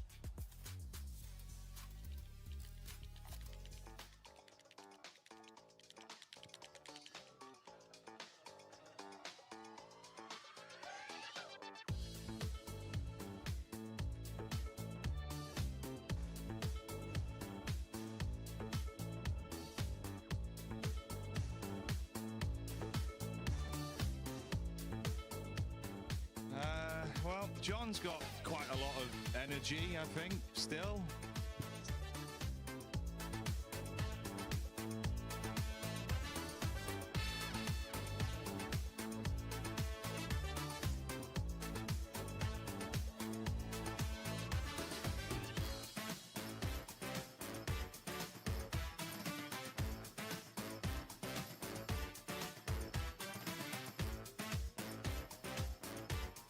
Well, it seems like John has finally tired himself out after a very busy day of activities.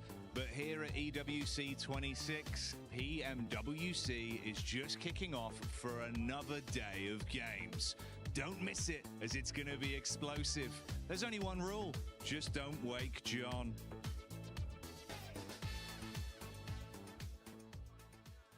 John looks so sweet just taking a nap right now. One team that was not allowed to take any naps today was Furia because of the way that they were able to perform in day one. But in day two, Max, they are bringing it. Oh, they were sleeping day one, but now they're wide awake and they're back in the fray. It's so good to see them play around heaven, maybe making sure they clear their backside and then just pushing into heaven, playing the high ground spot. And we'll have a clip later on of how they wrapped up that game properly. But Furia, it's so good to see Brazil is showing some presence here in this group. And 16 points, oh, that's going to put them way higher up on the rankings. And we're looking at the second place Orangutan with the points. Honestly, the consistency that we're seeing out of this squad is exactly what we want to see. And if they're going to continue on like this, pretty soon we're going to be saying that that squad is going to be going straight to the finals because they're creating a bit of a lead there all the way down to the team that's in 6th place. Yeah, it's looking very, very good for Orangutan to come in today with a win and then a second place. As far as the match rankings go, right? The second place in terms of points, just 14 points is a big amount to be coming in to the first Erangel for. I mean, we got 2 more Erangels for them to come on through here, but yeah, Furia able to really just wrap things up. I do want to say big ups to X-Force Rejects as well. They had Heaven and they kept it. No. Oh no. Oh dear. Yes, the replay coming on through of the oddest fight I think we've had so far. Get him! No!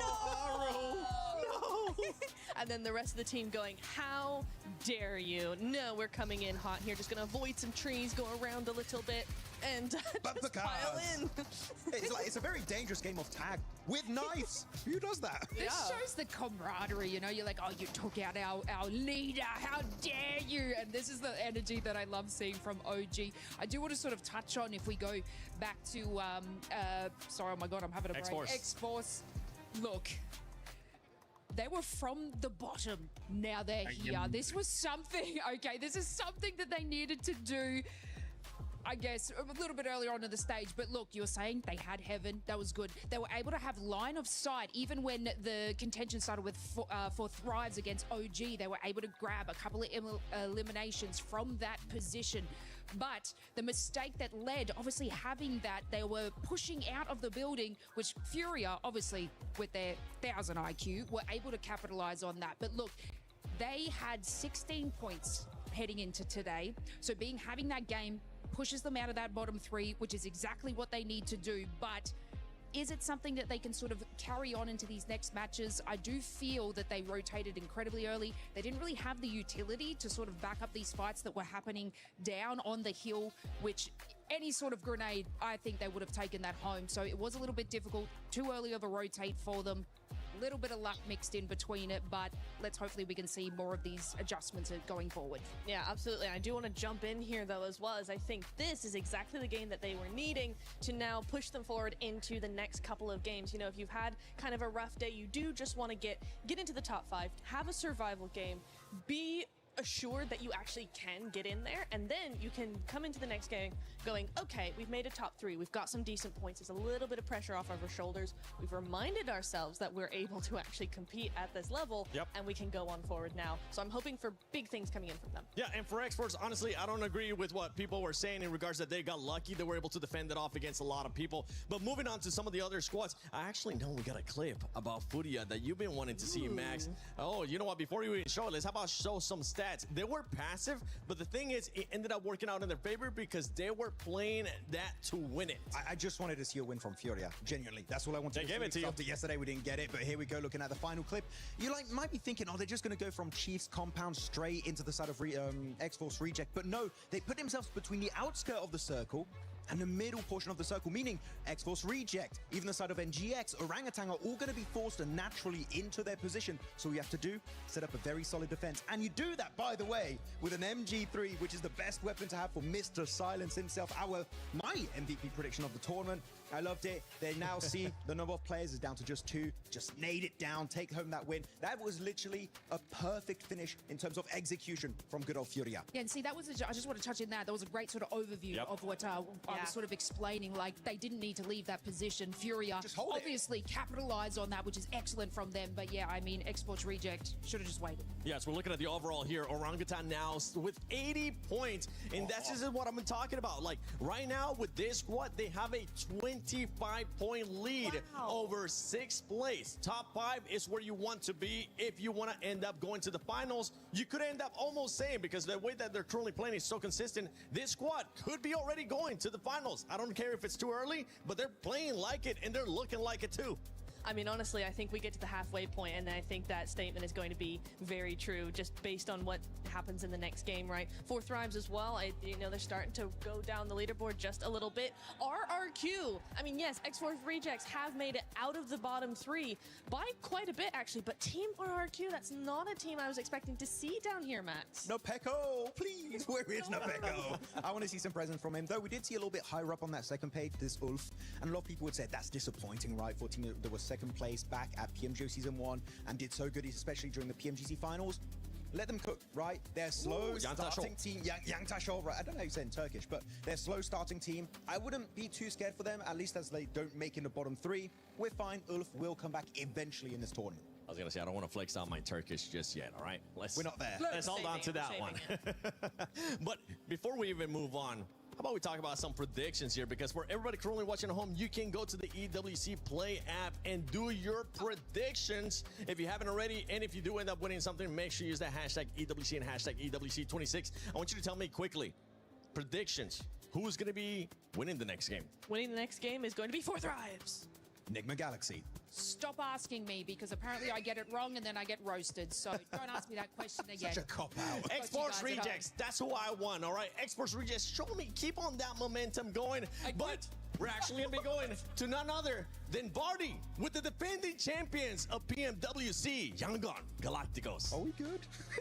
Right you are, Seven. I've got the defending champions of PMWC joining me on the main stage here. I've got Yangon Galacticos. Smile, let's have a quick chat.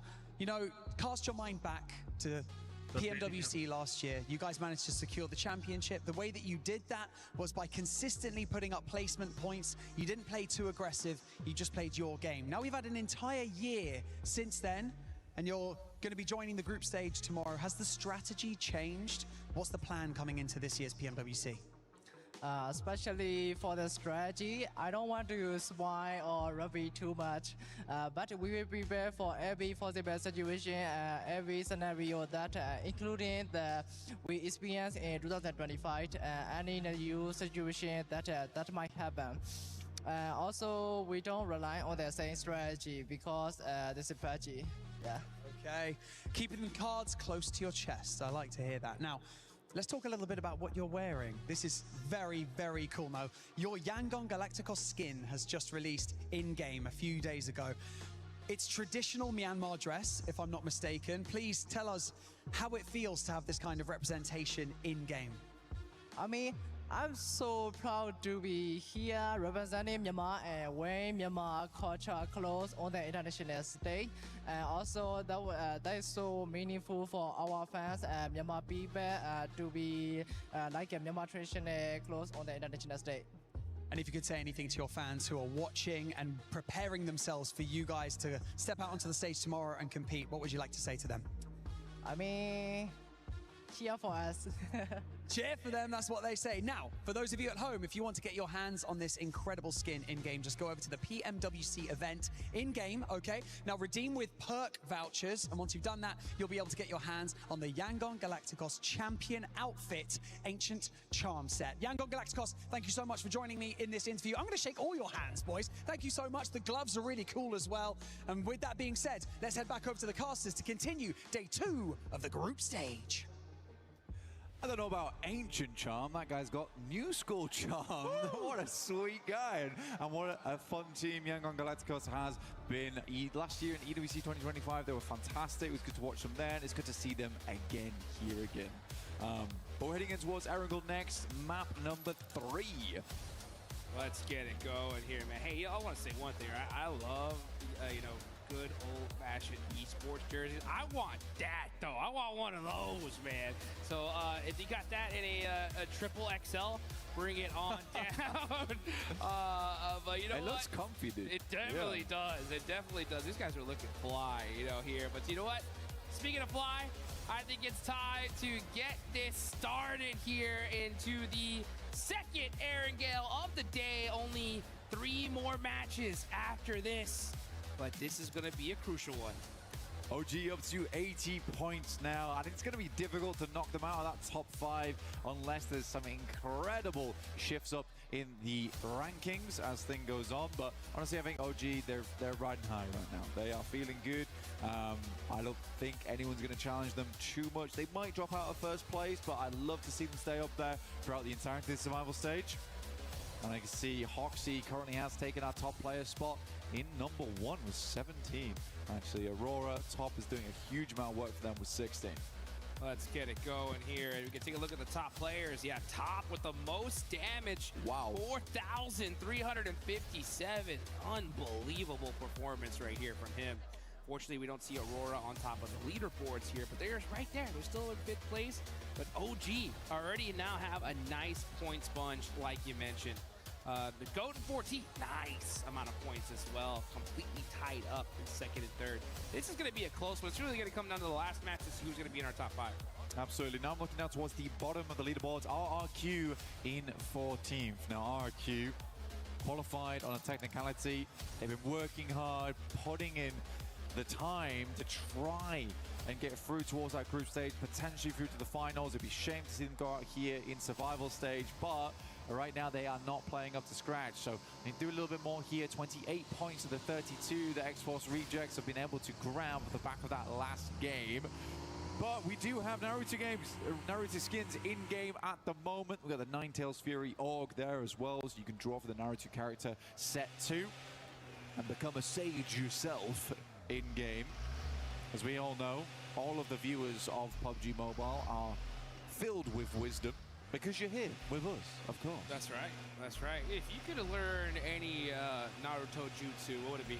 I told you... Wait, John asked me this question yesterday. Did he? Yeah. I asked him the same one. You asked that. I have the same answer. What is it? Rasen Shuriken every time. Dude. Very nice. I had like such weird deja vu for a second there. There you go. Damn, let me... I'll tell you what, I'm going... Give me a second. Okay, give me 2 seconds. Give me 2 seconds. You know what? I'll tell you, doesn't have a couple secs, and that is going to be Thunder Talk Gaming once again. Losing players super early on. Sitting is knocked. And Shiva with the vehicle swap is going to go ahead and get that confirmation. But he's actually going to have to watch out because Seeing is already there, putting that punishment down. So Thunder Talk, X-Force Rejects, battling it out, back and forth. Reverb is going to get thirsted. Sitting did survive. And he looks like he is going to crawl to safety. Are you kidding me? So Thunder Talk shutting down that push from X-Force Rejects. One little mistake, that's all it takes. Absolutely. X-Force Rejects leading 1 there. I was looking up jutsus in the meantime. All right. Change your decision? No, but hey, I actually have this tattooed on my back, but it's the Dead Demon Consuming Seal. That one's cool. That one is cool. Unfortunately, I wouldn't use it because I would knock myself in-game using that. Maybe lock down your lunch so no one takes it, right? I know. I have to. That's right. You know what? I'm going... I need a res, bro. I need a res. I need a res. Need a reanimation jutsu right now. Come on, bro. I'm going with the flying Raijin, dude. Yeah, that is cool. That is big. You can't. I think it's just too dang good. You know what I'm saying? Anytime you need me, I can have you marked, pow, and I'm right there. But what can I say? I mean, Minato is the GOAT. So, yes. Yeah, you ain't wrong. But we are jumping down towards Sosnovka. And we do have to talk about this. Yes. We do got to talk about this because this is fun to watch. But it is also the first time we've actually seen it down towards Sosnovka. We get to watch these players duke it out on day 2. Down towards the south side of the map. Thundertalk already making their cross right now. Enigma Galaxy are also looking to move across. And Fourth Thrives, they're just not holding it. I think they were much more concerned with having a spot right now. They're on 69 points, which is great. It is good. But we want to see a bit more for themselves. They don't want to end up dropping out on a catastrophic turn of events coming through towards the end of the day. Yeah, I mean, top 5 is definitely the goal. More placements, the better for sure. And with 69, they do have a little bit of a gap from 6th place. But with how these teams are playing, I mean, that we've seen gaps like that get shut down in just a game alone. Especially when you got Fudia climbing up the leaderboards. They have 54. They're within easy range of Enigma Galaxy. Enigma Galaxy, as a matter of fact, they're one of these teams that really need this game right here because things are getting spicy for sure. Looking on over here, especially, this is a very difficult zone. We have a nice hard shift down to military. Yo. My boys have got the double hovercraft. Double hovercraft. That is actually a massive advantage on Sosnovka. You want to keep those up as long as possible. You can sort of hide them down towards the south side if you wanted. Yeah, especially if you can go hunt down one of those welding guns. Man, that's going to be so good for them here towards the end. And it looks like out of 2 teams that are already in military base, Fourth Thrives and Enigma Galaxy are mighty close to each other here. Meanwhile, KRX is going to be storming the beach here in a little while as well. So that's going to be interesting to see. A lot of teams want to take in that position there. Yeah, KRX actually heading over towards the slope, moving upwards towards Fourth Thrives' position. Ulf is yet to cross yet, just worried at the moment. There is a jump to be made for Ulf here into top 5. They want it on this game. Similarly for KRX, Furia, The Flash. You're right, Enigma Galaxy is right on that cusp at the moment. Yeah. Keep a white-knuckled grip to keep this one going. Dude, these last 3 matches coming up are going to be so insane. You know what? I'm excited. Me too, and I am just so happy that... Ooh. Oh, look at this. GOAT going down. Killer Joe is out. Moxie is hurt. So X-Force Rejects do cross the bridge. They head to Novo, and they end up getting the better of GOAT. Meanwhile, look at this. They're on a glider, getting themselves a position in this next circle. Yeah, it's sad to see as well, because it's going to be Foopsman as well as Force going forward. Kind of players you want. There's also a Crash Glider here too, so it looks like GOAT was double gliding, KRX is double hovering. Trend around the map. But yeah, I think for X-Force Rejects, this was cool. I like this from them. I gotta disagree with 7 though. Okay. Yeah. I think that last match, it did feel a little bit lucky, honestly. You play Heaven, and they sort of immediately lost as soon as it moved away from Heaven. Yeah. Okay? There is, and that's okay. It's okay to get lucky sometimes. It really is. But it also feels bad when you instantly lose players running out into a singular sightline. I want to see more of it. So that right there is more promising to me than anything.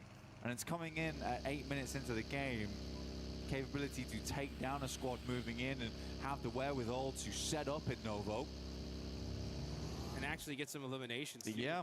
Yeah, I mean, all I know is that if I get zone locked towards the end, I'm feeling lucky, that's for sure, right? But you got to still put in the work, even if that happens. This next circle does pop all the way down to military, so yeah, now there's no question of where this zone is headed. And thank God. Yeah, thank goodness. I think we're tired of these like crazy water in the middle of the island circles, you know what I'm saying? So no splits here. It's just going to be who is the best in order to get this win. Right now, obviously the center of Airstrip is pretty strong. Good place to play. You could even head over towards C block too. Not a bad spot. Worth playing going forward. KRX with the double hovercraft have a ton of capability to move in, but it seems like they may have ditched them somewhere. Oh boy. Look to see the action is starting to ring off those. Fudia's getting mighty close here. Geekay gonna go ahead and find a spot in military. They're gonna be holding the satellite position as well as Doxy. Oh, nice jump shot. Ragnarok though. Oh, it wasn't nice enough because Hoxie shoots him out of the air and shuts him down. Aurora trying to make the cross here versus Ulf. Ulf got across a little bit earlier. They rung the bell on this one, and Aurora starts to move up. Reaper's already down. Zjol trying to hit some mad shotgun shots. I don't know what he was thinking. And out top with his signature Mini 14, it's not enough as Kelsey from behind will find the shots towards him, leaving just Doc, the last player alive here for Aurora. Man, tough cross and a bad time too. Match number 3 here for the second day. Aurora in 4th place. Going out like this is gonna be tough. It's gonna really be those last 3 matches for Aurora if they're gonna make it into the top 5. So worst case scenario for Aurora, Enigma Galaxy, Flash, Udia all pop off here. You can see Maniac looking for some cheeky angles, and look at him go. He's gonna be able to try and jump all the way to the top, and he does. So Maniac busting out his parkour skills, showing people this is how it's done. This is how you get up on top. And Ulf's gonna have to be mighty careful. Those footsteps are pretty loud though. Let's see if they can hear him up there. Doc's like, what the hell, man? You're making a lot of noise. Oh man, the coach didn't look too happy. We saw that little coach's corner. Let's see if Doc can make him smile. As Rolex is like, hey, nobody's here, right? There's no way. Nobody's here, right? Are we trigger discipline on this one? That's goodbye. crazy. That is ballsy to stay that. Nade goes fully long. And the coach corner, no reaction. No reaction. No reaction. Nil point. That is correct. Yeah. Oh. He did get shot in the back. He did, right? Yeah, I was like, my boy just stood on the stairs. Just saying, you know what? If I'm going down, this is how I'm doing it. I'm convinced I'm parkouring stuff. I'm safe. Oh man, Yusuf getting caught out. Maniac jumped down? I thought he was on top of the hole. If he was on top of here, interesting. Scarface though, yeah, I thought he was on top of the little tippy top of the bridge, but now it looks like we're gonna see Ulf just hard commit. Alula's coming in here as well. So Ulf got a lot of points to grab. I think they're gonna hold on to the spot for a lot longer. I mean, why not? I mean, Ulf right now, feels like people are feeding them points. Ulf's like, they're not even trying to make this difficult for us. They're just... We'll take it. It's just meals, free meal tickets arriving on the bridge. Yeah, I'll eat that up every time. Circle does move far down towards the southeast though. X-Force Rejects did try and pick up the buildings down towards the southwest side of C block. But KRX is nice and set up. However, a lot of these teams are going to have to make their way out of airstrip, and quite a few times that can be a difficult task. Getting out across that road, you're massively silhouetted in that situation. It's a question of if anyone else has those sight lines. Now, this is a big move from RRQ. They are flying through teams on the southern edge. I like this play, actually. I think if you're RRQ, you're right now at 28 points. Top 5 is going to be really tough. Like, you need to pop We got to off. make a play. Yeah. We got to make a crazy play. And in order to make, at least to the survival stage, this could be it, right? Like, hey, let's take the risk now. Especially with Miramar coming up. Let's full send it to the center, and they do make it there safely. So it looks like that bet did end up paying. Oh, as soon as I say that, AJ gets a knock and thirst onto one of the players from RRQ. So maybe a little bit too greedy on that rotation. Yeah, well, I would say you should assume the players are going to be playing down towards these very much coastal edges. I think it's a very typical area to work with as well. For sure. And they had so much space here, you know, I just think... Yeah, there wasn't a reason for it, right? That's crazy there. Yeah. So Fun Talk will get themselves at least one off the back of that. A lot of teams are unwilling to move now they're inside the circle. And it also seems that there's a lot of teams unwilling to move on the outer edges too. Yeah, I mean, that's one of those mistakes you point out, right? Because it's just a pure mistake. Like, there's certain... You just kind of lost a player pretty unnecessarily outside of RRQ. And it's those little tiny ones that they just like are a domino effect to your demise. So it could have been like, oh, we could have won the game with 15 points, but now we're stuck in a 3rd place with 2. You know what I'm saying? We'll see what happens though as we look at this. Ooh, nice shot of that map. Let's see where the circle goes though. Are we gonna have a crazy shift? Does it center up? That's gonna make things interesting. Oh, man, that's sad for RQ though. That is tough. You know? make a big play for the south side and assuming it's going to move out away from airstrip, it runs it straight back. And KRX, honestly, for them, they're pretty happy with their spot. Yeah. They're even happier now. And if they still got the double hovercraft, they will be very well set up going into this late game. Not that they need to move much, but they can create some really good impromptu cover. All gamers will fly straight across this bridge. Gaming Stars realizing now they need to move instantaneously. RRQ flip to a new area. Foosman's on the other side. They made the push quick. A bunker each.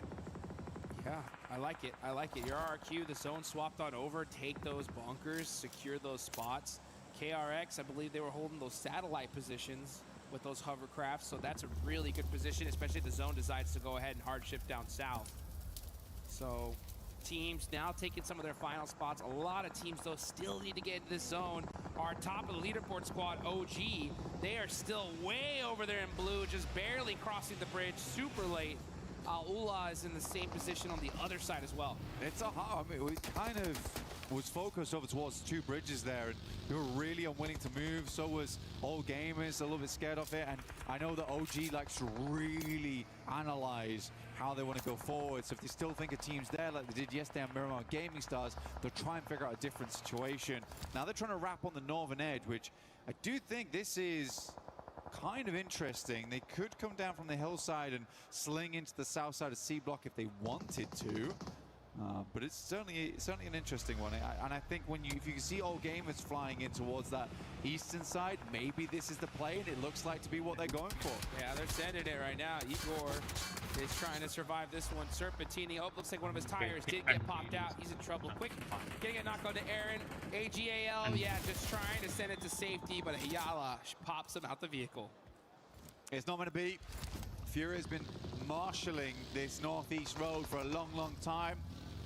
Pulling out the badge. Oh, pulling out the buggy. Yeah. That one real quick. Badge has been put away, apparently. Yes, it has. By the Flash here.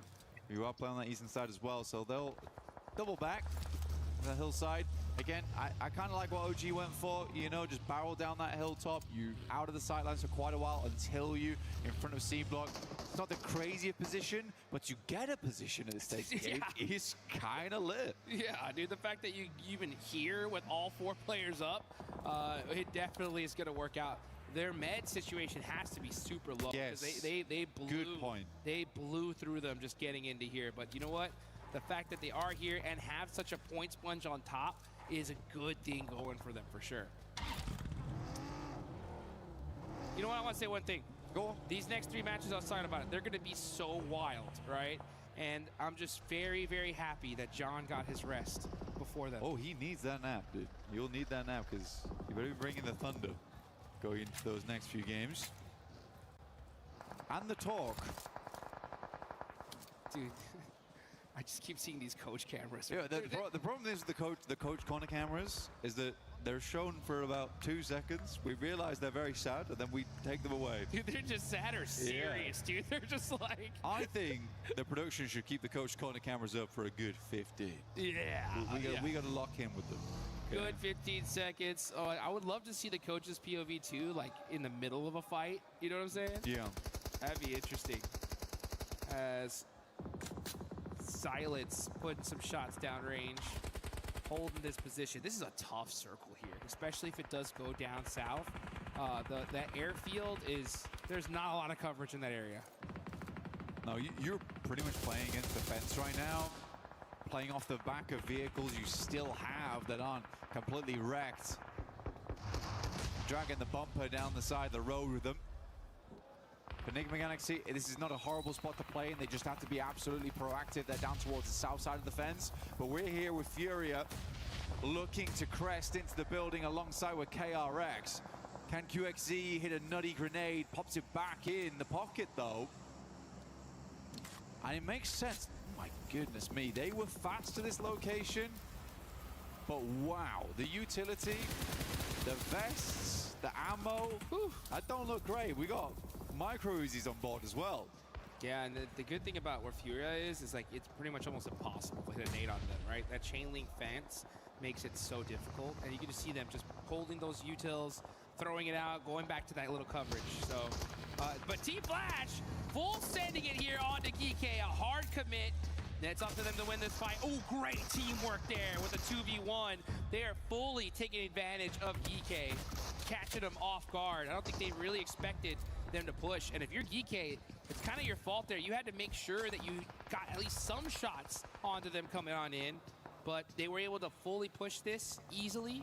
And now with that bounce nade, Team Flash is pushing up little by little. It's a naughty pincer that came in with. Zeus around the corner, still on fire.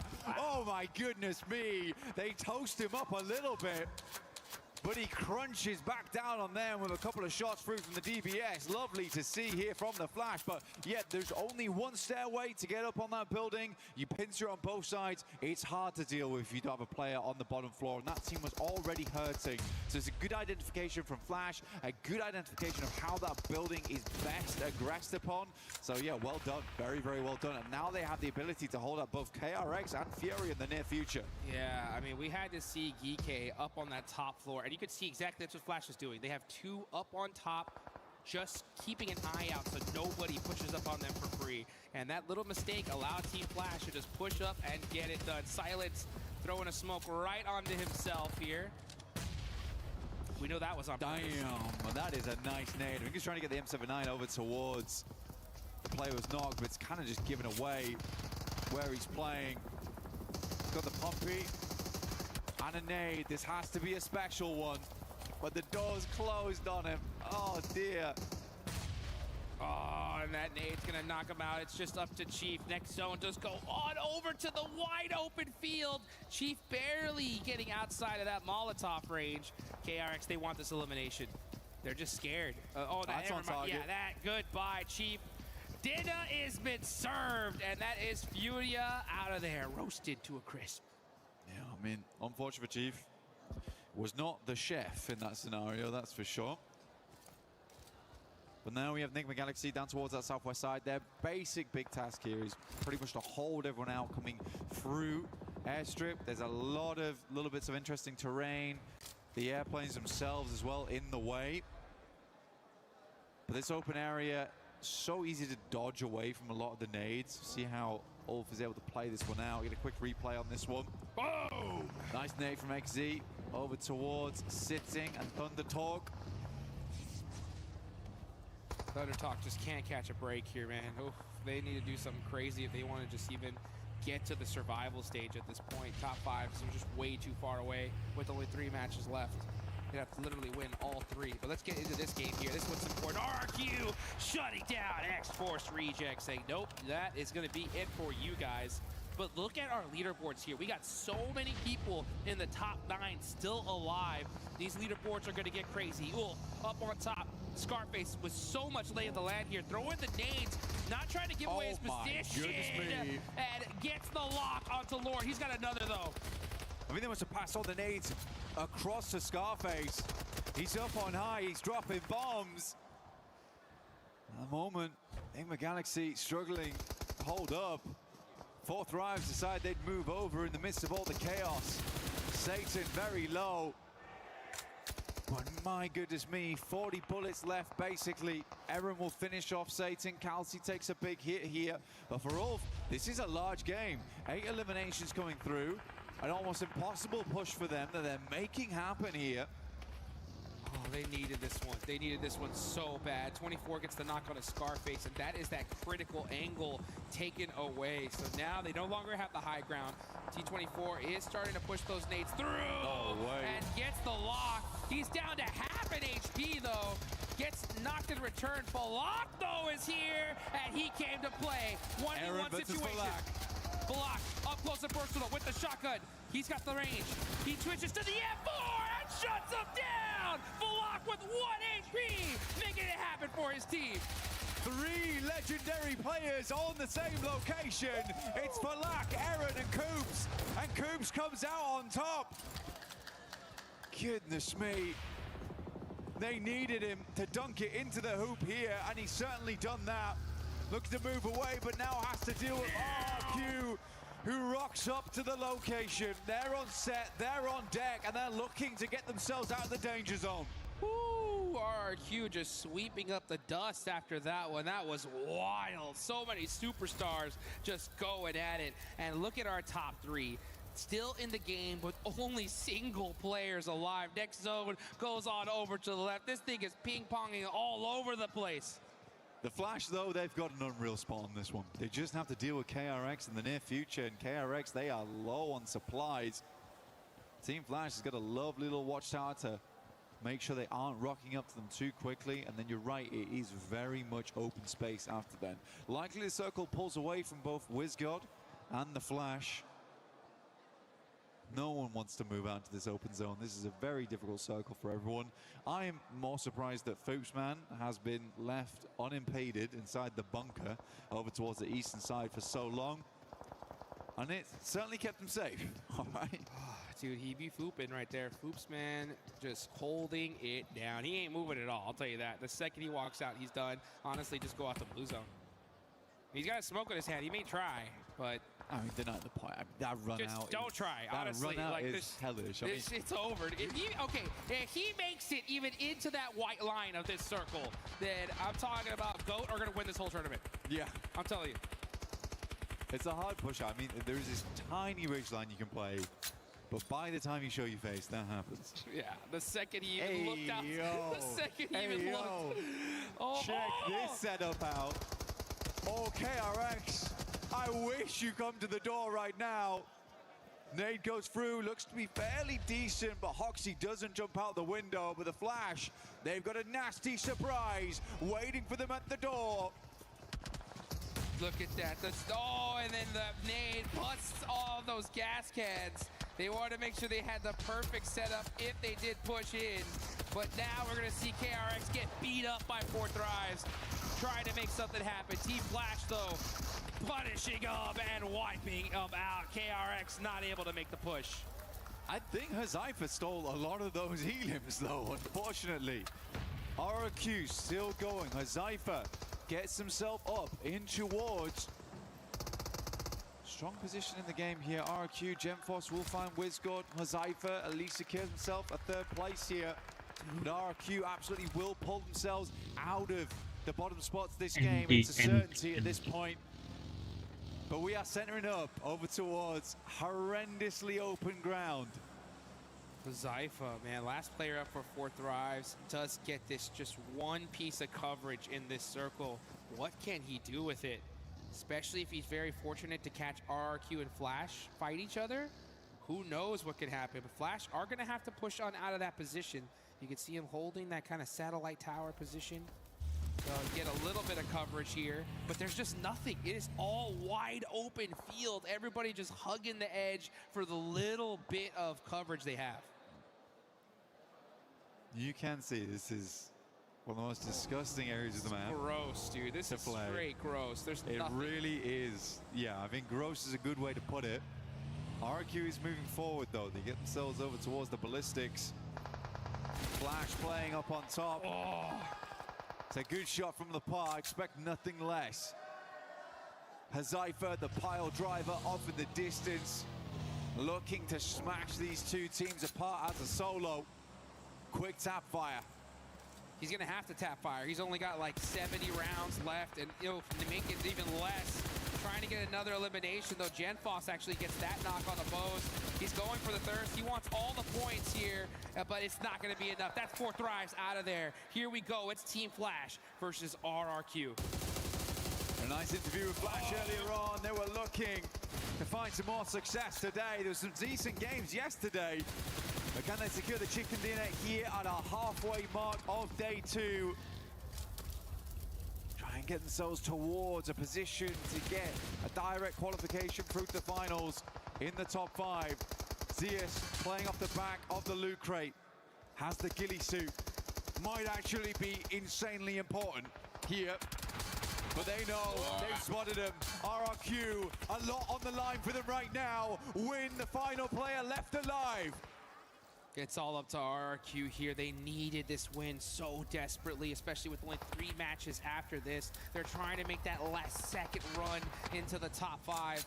And a chicken dinner here could be the beginning of that. But well, Team Flash, they're pushing themselves big up the leaderboards. Here we go, it's just win. He's got the last rock, but it ain't gonna be big enough. It's RRQ getting the chicken dinner right when they needed it. Playing off the missile, they certainly will rocket up the leaderboard with that one. It's an important moment for this team. at this stage of the day, but the fight is not done yet. They do not want to drop back down towards that bottom three. There is still a chance of it happening, but right now they could breathe a little easier.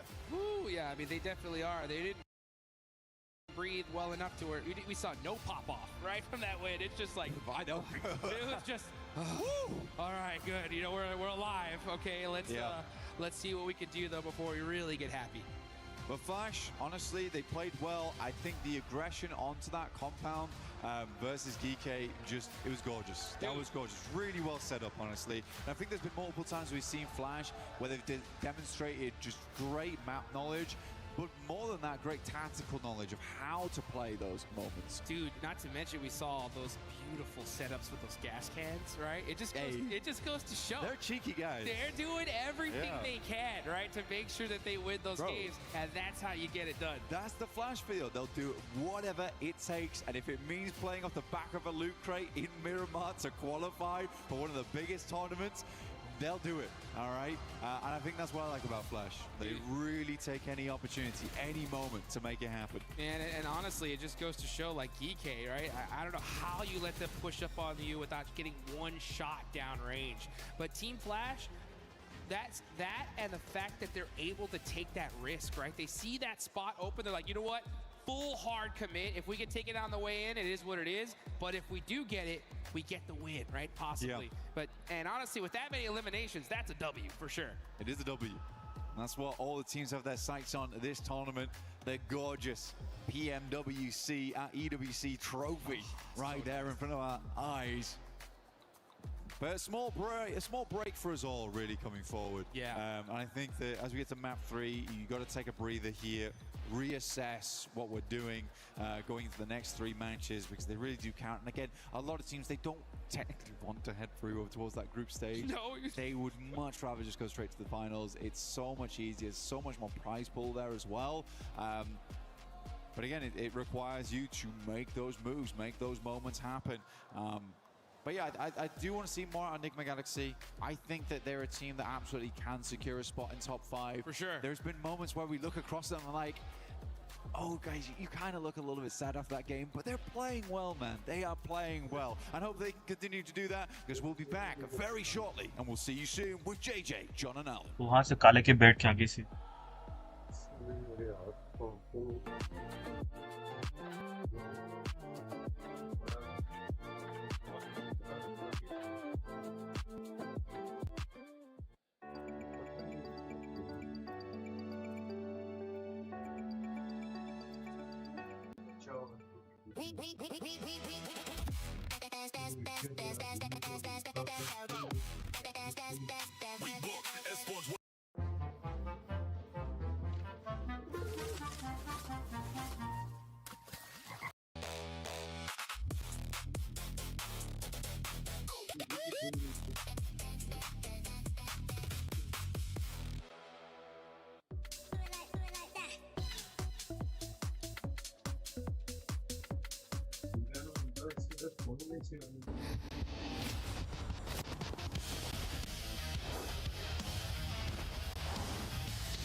Third place.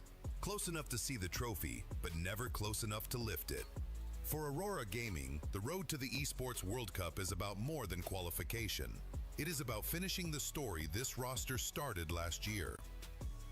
At 2025 PMWC, they established themselves as one of the most mechanically gifted teams in PUBG Mobile. Their aggression was fearless, and one knock could quickly become a complete squad wipe. Doc, Top, Zeol, and Refus could all take over a fight, but at times, they looked more like a group of incredible individuals than one fully connected team. Doc was named MVP, but they still finished third. За бидрийг одоо төрүүлэхэд зогсцоосон зүйл нь гэвэл үгүй миний хувьд бол яг тэр үеийн яг сэтгэл зүй жоохон нэг тийм байсан болоо тэгээд ер нь зоонч тэр rotationч тэр ер нь тийм болоог баха. Then came PMGC, another huge international performance, another MVP level showing, and another third place finish. Two of the biggest tournaments in the world, 2 podiums, but still no trophy. За өнгөрсөн жилийн үтгэн бол бас 2 том тэмцээнд 3 дугаар байранд орсон. Тэгээд энэ жил одоо тэгээд чадхаараа чэндэ. Now, they return under Aurora Gaming with a new organization, the same firepower, and another opportunity to finally win. The question has never been whether they have enough talent. Their MVP titles have already proved that. The real question is whether multiple stars can now play as one complete championship team. Their qualification run showed promising signs. Aurora still played aggressively, but their rotations looked more controlled.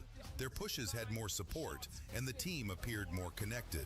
That growing coordination was on full display in the final match. Oh, what's the name of Refus? The 1v4 from a range! They wiped out the last team and won the EECA finals by the smash rule with 145 points and finished first in the regional qualification ranking.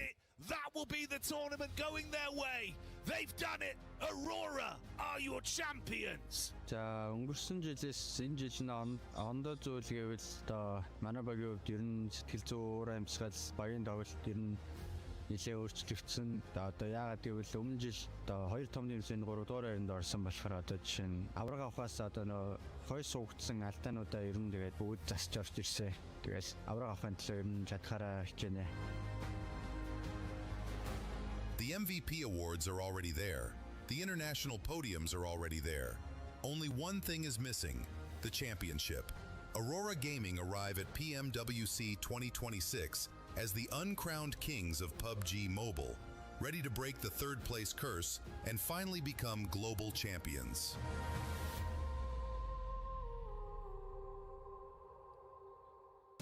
Jangan diadu, Chef. Jangan sampai terus, Chef. Dia bisa mati zona ya? Gue main dalam smoke ya? Gue ambil kanannya, gue ambil smoke-nya, gue ambil smoke-nya. Ambil get. Udah di batu kanan dia. Oke, dia di batu. Tanda, Sep. Nice. Gitu deh kayak dari tadi.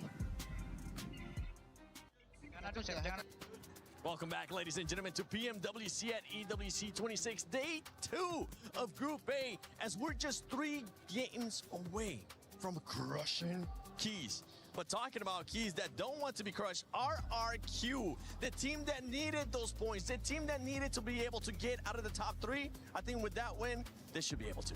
I mean, agreed. I mean, these teams, you can see the desperation that are flowing through all our teams at this present time because they know that this is their last and final chance. They don't get another opportunity after this. They don't get to have a second chance. They're already on day number 2. Now, this performance from RRQ, obviously they were incredibly quiet in our first 2 matches, so having this sort of comeback for them is not, I'm going to say, a miracle. It was obviously well determined and planned. They were able to sort of cause that chaos and that contention right here in the ends of the stages and basically position themselves in such a fantastic way whilst our juggernaut teams sort of fell from there. Yeah, I mean, still really good to see RRQ get a bit of presence here with that massive chicken dinner here on the outskirts of military base. But we saw during these replays, Coops, oh my goodness, Coops, that clutch. There was Ulf, there was Nigma Galaxy there trying to just survive against their grenades, and also 4 Thrives coming in late. But what a clutch from this guy. But eventually you can see the circle very open-ended. Flash just throwing everything against the wall, hoping it sticks, but nothing really stuck for them. And eventually the angles they had was enough to finally secure the very first Indonesian win here. Yeah, and for Flash, I mean, for them to even get second place, this is good as well for them. being able to get those eliminations. But for some of the other squads, it's starting to be a bit of a you need to start doing a lot better. We've seen Esports Rejects do better. We've seen it now, none other than the team that just ended up winning RRQ do better too, to get themselves out of that bottom 3. As we're looking at a head-to-head here from Flash and 4Thrives. In 4Thrives, my gosh, Falak can definitely do his thing. He's still showing that they want to go for that first place, because they should be able to go for that first. Is that Glitter? Glitter! Whoa, wait, come back. I actually want to see if we can get a club. Is there any club championship update? Oh, no. But I'm literally going to get one right now, so stay tuned. Thank you. Glitter Explosion, our championship update person. Just the girl. She knows everything about CC. But going back to some of the other with 4Thrives, right? They're still battling with OG for that first place. If you end up being in first place, you will be able to crush those keys. Yeah, they've been having a bit of a tougher time in the last few games today, because the finish is always just a solo of 4Thrives. We're not seeing like the dominant force, 4-3 players alive, just steamrolling every team in these matches. No, it was Huzaifa earlier on in that Heaven finish. It was IQ. I want to see the just dominance of 4Thrives back in these games, because right now it's been a bit silent, but day 1-7 was just so good for them. It should still be enough for them to remain in that top 5. One team that we haven't seen being able to be dominant or even currently in the top 5, if I'm not mistaken, when we get a chance to end up looking at the overall, is Ulf. Ulf is a team that a lot of us were expecting to go straight from groups to finals because of the performance that they have had this year. Yeah, it was about a 3.3 average point for yesterday, just eliminations alone. And for a squad of this caliber, I mean, their first few games to only achieve sort of like 10 points, which is not bad compared to some of the other squads, but it's unusual coming out of this match. And they were able to have that control over the western side. They had that little bit of defense. They were able to sort of get the car and place it on the hill against 4Thrives. But they were so incredibly grouped in that contention. It just took one of these opening nades from 4Thrives to be able to eliminate that, and then they just didn't have the ability to maintain that spot. And this squad should be able to do that. I mean, at the end of the day, it was about 8 eliminations coming out of that match, something that they needed, but this is something that they should be doing every match. They definitely should be doing that every match. Now we're looking at the bottom 3 max. We got Alula, Gaming Stars, Thunder Talk Gaming. Thunder Talk has been pretty much non-existent, so I'm sorry, Thunder Talk fans. I'm just gonna skip it.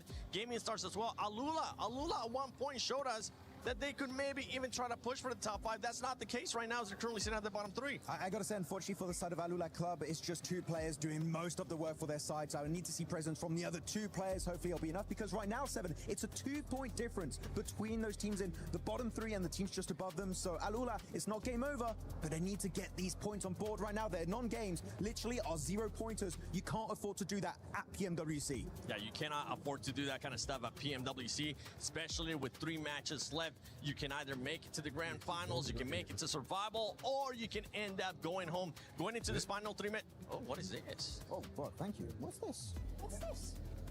What is? Thank you, James. I will not throw my even card give us a at you this thumbs time. up. I threw my card. I've learned my lesson. Oh, sir. wait. This is a PUBG Mobile blind box. There's something inside.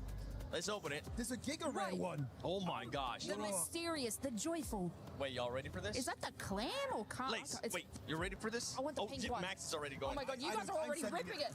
Sorry, we're littering right now. Don't worry, we'll pick it up after this. Oh, there's more packaging. Oh, I thought I got the special one. Oh, there's a card in there too. Oh, did I just get the one I wanted? Oh, no. Hey, I got the pink one. That's the one. Is that what we get? Let's open it. I got the. Gonna have to put this down. I think I got the pink one. Sorry, spoiler alert. What did I get? We're clearly not good at opening blind boxes. If you like ASMR, here you go. El Clasico. Yeah. Wait. Boy. Wait, did we get twinsies? Twins! Wedding! Please let me open this. Yes. Yes. I like this. You know what? I'm going to this the rest of the day, because we're now heading to the final 3 matches of PMWC at EWC 26 Group A. Who's going to be making it? This is awesome. I'm loving it. Some excellent blind box openings coming there through from our analyst desk. And they're having a good time. Our teams probably less so, because it is getting sweaty. Yeah, that's the thing about blind boxes, John. You never really know what you're going to get outside of the predefined list of items. But obviously in PUBG Mobile, kind of similar. You always know what you're aiming for, but you never know if you'll get it. Some teams definitely getting more than others.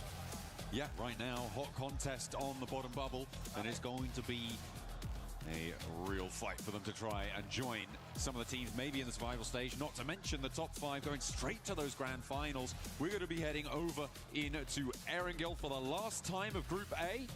As the plane path sends on over, looks like we're coming from North George, cutting down towards Novo way, towards that military base. We saw that military circle finish in the last match. It did get a little bit messy around the runway. Let's see if we can tidy things up here.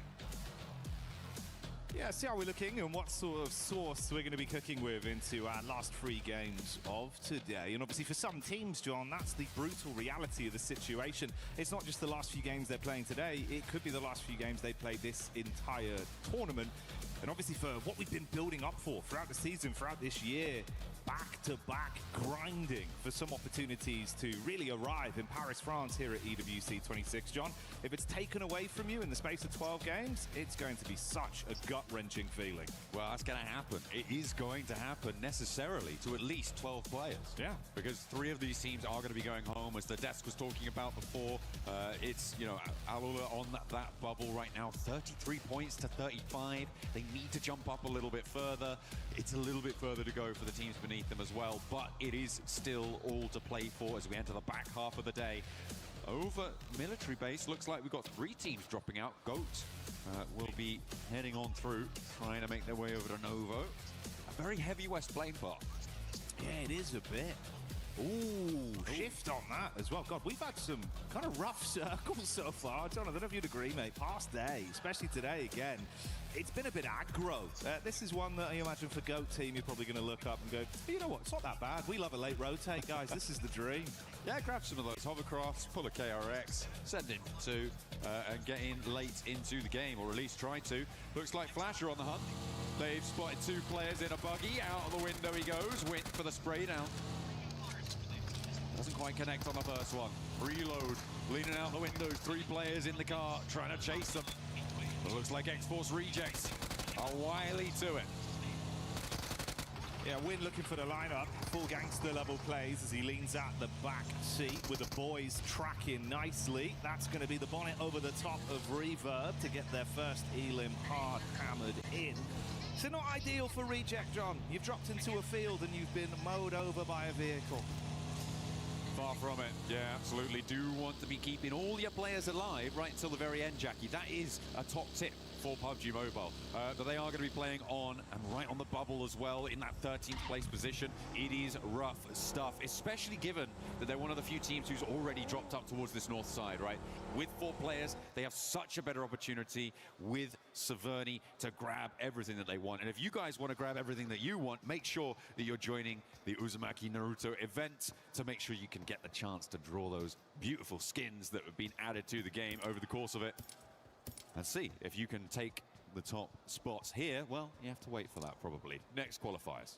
Yeah, maybe another year, maybe another time. But obviously for the squads that are battling it out right now, I do like the point that you established, the idea that for a team that was thankfully gifted a position that was far closer towards zone, you've got a quicker rotate to actually get yourself set up, find some safe ground, get yourself truly looted, rather than just with scraps when things kick off and you're forced to run into a team on rotate. Well, that would be a lot easier if you had all 4 players. Even one at a pivotal point like this makes it far harder to actively fight. And rejects, I mean, not, you know, being rude, John. They need the extra level right now. You need the full squad. 3 players, this is going to be a bumpy ride. Yeah, they're only 2 points ahead. They definitely need to have everything playing to their tune if they can get it. Team Flash very happy to be able to add another point to their tally, try and solidify themselves in towards the top 5. Because of how the plane path was sat, it did exacerbate those vehicle drops, which is why you see that sort of conflict. And then trying to break out to the east, you kind of are going to expect it on a situation like that where you start all the way out on that northwest side. So, yeah, brilliant stuff for Team Flash to be able to hunt that one down. I just hope they didn't waste too much time. It was pretty quick, though, so I don't imagine that they have. They also have all of Yasnaya to be looting through. We are seeing the classic Enigma Galaxy send 2 out and see how far you can go. I'm expecting to see them in Kameshki in about a minute. Yeah, this has been, well, you know, relatively working for them. It's been something they've adopted far more with a 2-2 split being a bit more proactive. We've seen that over the course of the flow of games today as well. Opportunity that they might run into some bystanders and possibly get a read on it. Avoid early interaction if possible with this setup. It's TTG just nearby. Ulf and then Flash in the middle as well. Another squad that's there though, John. OG. Been looking a lot more exciting as the event's gone on. A lot of fanfare behind them. Yeah, absolutely. They have really picked things up today, obviously taking that top spot right now, just about pipping Forthright to the post for the time being, but there is still time to change that. Of course, again, very closely fought position. But for both of these two teams, it's about that top 5. It's brilliant that you have that sort of step up for Orangutan, for Forthright. They have really been putting that pressure on towards the top of the tables, and it's been great to see they've been able to ascend to such heights. But yeah, for Orangutan, they're looking much more coordinated today. They're looking like they really have it figured out in a lot of situations, I think it's safe to say. Quick refuel there for Forthright as I forget some target practice in. Getting ready for it. I'm assuming, yeah, I'm just going to top that one up right to the tippy top, and off he goes. Falak on the road again. Falak was kind of crazy with it at the end of that last match, right? Sending forwards over towards, I think it was Enigma Galaxy to try and sweep through, obviously. No, sorry, it was Coops who took him down from Enigma Galaxy. Yeah. But yeah, it was really quite nutty what they were able to pull off there. Unfortunate that Coops did roll them down, but you can see why people talk about Falak the way they do from the play in the end there. I would say a little bit too much risk for my liking, but that's why I'm not in his shoes. That's fair enough, man. I think, you know, at certain times you've got to dial it on, right? And if you can wreck yourself in those moments, we've seen when he does need to sort of realistically understand it's time to play a bit slower, be a bit more defensive, he can hit that switch. But he's so damn slick with it in firefights that, honestly, I'm pretty excited seeing him giving it. He started off day one with absolute fanfare of performance, and that's not gone anywhere. Chance they might run into some uncomfortable water, though. You got this wrap over the bridge from Aurora, KRX just up ahead, and 2 of the 4-man split from Nigma, not too far away either. Yeah, still in Pachinki though, and if I know anything about them, they're going to stay there until Zone 2, and then see where they can go. Okay, no, they are on the road now, so they have finally looked to leave Pachinki. As we hop over on board with Geeke, they are currently moving out towards the east side of Roshok, trying to find a way to maybe have a chance to cross the river later on. It looks like Orangutan are further ahead in that pursuit, though, and that's going to make things difficult. Will cause a bit of a roadblock there, and instead they post up in some of the buildings. At the moment, with the river as it sits, you're more going to look to prioritize the eastern side of this circle right now because it's so much more mobile. Teams out there are going to have the opportunity to send all the way north nice and quickly, or drop down south if it comes to it. But the teams around the river, they're going to be blocking each other. It's going to be a lot harder to move. It's very, very difficult to try and make that rotation. But sometimes that's just where you have to find yourself. That's just where you are going to end up going. But yeah, I'm looking at the teams on the east and thinking they're going to have a better time of it in towards stage 2 and 3. Yeah, it's fair enough, man. As much as the ideal situation doesn't always present itself, sometimes you've got to just roll with the punches. We did see a little bit of a read there from Geeke as well. It's Ragnarok that's looked like he's actually kind of the spear of this team in situations where they want to instigate. He's always keen for a fight. Took some warning shots over towards OG. Won't really invest much into it, but info goes both ways. They don't need to all-out brawl right now. They'll avoid that encounter. This is going to get spicy soon, though, John. A lot of space that's going to be taken away. Tons of squads getting neck and neck towards each other, and that's the crunch that comes in. Yeah, keeps Yasnaya on the north side of this circle. Again, those teams out to the east side going to have better access to this one, but I'm looking at RRQ and wondering what their moves are here. It's a difficult spot for them. Do they try and force their way across the bridge? There's potential for them to get a good start, but as time ticks away, it's going to get less and less likely that they can make it unscathed. However, they have managed to send forwards a scout. And actually, the compound to the south of that bridge looks fairly uncontested. They might just saddle themselves with a really quite brilliant compound on the west side of those Yaz fields. Very, very central. And potential to backswing if they do need to end up going to the north side in a crazy circle shift. Ooh, 10 points for that one as well. Lovely work there, John. He's probably damaged the vehicle a little bit in terms of resale value, but hey-ho, for what it was a nice rotate right up the ramp. You know what? A chicken dinner's worth any resale value drop, so we'll see if they can leverage that position over on the east side. Very stylish, though, and you're right. Yeah, style points definitely super important here. It's pretty on brand for 4-5s as well, isn't it? Style, from what we've seen. And I wouldn't be surprised if we get a bit more of that. Right now, they're looking over just towards the ridgeline. Got a bit of a read on TTG, but once again, you don't want to throw the first domino and have it blow up in your face. But Flash, don't know what sort of dominoes you're playing. They're really big ones, but they're full of those. You know the things you used to buy from the penny shop? You throw them down, they blow up. It's like that. Yeah. Bangers, John. Bangers. Absolute bangers. Let's see if we've got a banger of fight on our hands here between Team Flash and Gaming Stars. Win pulling the pin. It looks like the opener has gone well, but Bozy has already fallen as well. So it is not looking super healthy. You've got KRX also poking their noses in from the south side of this fight, Jackie, which is going to potentially force it into an uncomfortable scenario. Well, more uncomfortable than it already is, to try and find themselves locked horns now. Gaming Stars trying to rebuff Team Flash. Yeah, KRX going to continue to just slyly creep around the wings of this. Now on the periphery, keeping their eyes open. Swash going in. Ooh, trying to swing the broadsword there on contact. Top's good for one quick flash back. Rolex with the heavy artillery doing damage as well. So trading blows right now, but this is looking like a pretty good recovery for Flash, John. Yeah, it looks that way indeed as Gaming Stars go down and Flash hold their nerve in the fight. Some really cheeky angles being held there. The two ghillie suits on the inside of the building, not going to matter too much, but it does probably feel a little bit more insulting when you see a little bush Wookiee coming around the corner, taking those shots at you. In the meantime, we saw a player earlier drop from X-Force Rejects. It looks like they may not find too much more luck out in the open as they rotate towards the Wizard Tower here. This is very, very central in those Yaz fields. It is completely isolated, and Saf G has nades for days. He's got one more, and he puts them to bed. Man, that's clean. Straight on target, lines it up, knocks them down. 10 points for that one, as he'll be walking away with his head held high if this was basketball. Right now it's PUBG Mobile, though, and they're living their movie. Two elims chimed in. They did lose easy for Bad Boy, so it's a three-man squad from this point forward. See what they can get done with that. I was keeping track of the Enigma Galaxy rotate that we saw, the wide split. The forward duo actually rotated back around the side and re-injected from that south edge. And now Enigma Galaxy sit on the south side of this one. Should potentially have a pretty good position into the circle, but Four Thrives moving in from the east side could make that difficult.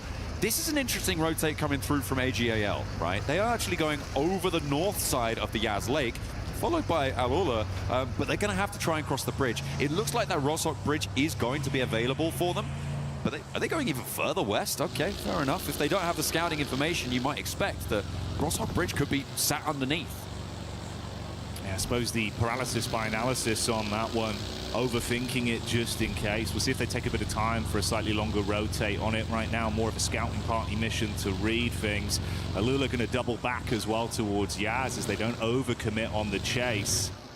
I'm looking at this very slow rotate we've had from GOAT as well. This is more classic GOAT, John. They love just wasting the time, dialing it down. And a potential fight versus Four Thrives is something where Killer Joe loves to stick his face into the mix. But look who gets the first knock. Falak out swinging. And the flush as well comes on through. Falak on the broadside, though, and it's Team Flash to crack him open. And it will go down. Not quite getting the flush, but he's very, very low. Immediately, IQ swings on wide. The spray down needs to come through, but the rest of Flash not quite in position. It was a cheeky pick, but I think they're going to be able to get Falak back to his feet. Zeus moves into an off angle, though, and that could be the high ground they're looking for with GOAT in the wings. Two, there is danger on every front. Falak will be back, though, and he will look to get some healing done. Four Thrives look to maintain position on the east side. Yeah, I want to see if they can really dig their heels in and hold on to this. Top's attempted to get a large dash on the nade, but not enough distance to hit that one. And on the double back, he's spotted out. Easy connections from Hooksy and Tree. That's going to be him left. Banged out in the field, John, as KRX clean up on that free elim. No possibility of recovery there. Playing a player down now as well. Two players down now for Flash. KRX looking to hunt down a third as Zeus heads out into the blue with his comrade on the east side, really getting hounded out of town now. 3 circles in. We're about to see that next stage coming through, and as soon as you start getting knocked in the blue zone, it's not going to work out well for you. This central area, Ulf's compound, super important. With this next circle shift coming on through, if it heads out to the east, okay, it's going to guard a lot of access for the teams on the north, out to that west side as well. But I'm looking at Enigma Galaxy here, and I'm thinking, they found themselves in a pretty solid spot, as have 4 Thrives. Geeky as well, holding down that area, could potentially be on to a winner. But Thundertalk, slap bang in the middle, might just have what they needed, because X-Force Rejects, they're down and out already. We'll see if they can make it happen. Pot shots being taken towards RRQ as well, with Alula finally making their push down. We had that split from either side of the squads with AGAL. And Alula being thrown into the blender. RRQ attempting to get the shots on target. Furia third party as Chief starts to strike. And they might be able to clean up onto this as well. Force the issue back onto Alula following the damage they've taken from that investment, John. Trying to recoup some losses. See if they can consolidate, re-engage a little bit stronger. That north side does need to conclude fast, though, because the circle has just started closing. AGAL on the west edge. That slow west side swipe is going to work out well for them in terms of staying alive, but the west insert may be a little bit more tricky. Ooh. On board with Furia as they take a tumble, but it's 1-for-1. R3B, what can he do here? Closing the gap with the shotty, quick switch to the primary as well. Tracing not quite on point to get the back tag off as Furia do dip out. You can see the damage is already done. It's only a solo that barely might survive. Survive being the operative term, and not this time. Alula wave bye-bye to Furia as they are down and out. And they say hello to the top 13 with that as well. The 7 eliminations they found, they are making that break for the survival stages here and now in match 10. Takes until double digits apparently, but an inch is as good as a mile when it comes to qualification. And that's what they're looking for. As far as they can go in this match, they will start to put a buffer between them and the 2 teams beneath them who have already been eliminated from this match, which is brilliant news for them. And they might be chasing down Geeky and potentially RRQ off this match. Exactly, see how far you can force this one. Do not leave fate in the hands of the other squads that are nearby you, vying for survival within today's games here. The PMWC, give it your absolute all. And write history for yourself. We've got the POV of Force right now. There was that 2 split players at the further backside from Foops and Moxie that were watching the rear. They're going to move up onto him safely in the compound. AGAL not too far out either. Been a whole lot quieter from 4 Thrives, sitting pretty for some time. Alula, meanwhile, has been forced to fight. And it seems like, again, they are willing to do so. Brief opportunity to loot. Yasser further back. Vehicle taking some shots. Do need to get that healing done nice and quickly. It's just not going to be quite enough. The play zone takes him down. Some tags coming on through. And he will fall. Unfortunate there to lose one. But yeah, for Alula, this may be as far as they can go. I was hopeful that they could find something maybe against Ulf pushing in nice and quickly from that north side. But yeah, the doors are starting to close. The windows too, locked and bolted. They're going to have to smash something if they want to break their way through. Falak now in contest again, peeking over the ridgeline as KRX may have their attention diverted down to the south side. Oh, they're so low, though, from the sustained damage they're taking from outside of the blue and the pot shots, even with R3B getting that tag into the back of KRX. They don't have the gap closed to get in their face and convert from it. It's just one man left, effectively. R3B, try as he might to get anything more here. At least make it a dire game for KRX. That was the closing play. He does manage to get the knock onto Hoxie and Binny. Hang on a minute. Is he just... He's taken quite a hefty chunk out of the team there. KRX going to have to try and recoup something out of it because they do only have 3 players now playing into the match. The circle's going to push them away from their position. Ulf on the north side is a major roadblock for them as well. This 2-1-1 split that Ulf are holding right now, it feels a little bit greedy, but with Eren on the oversight, they know those knocks have come out to the east side. With Kalsi on that west side, they're trying to guard out Orangutan.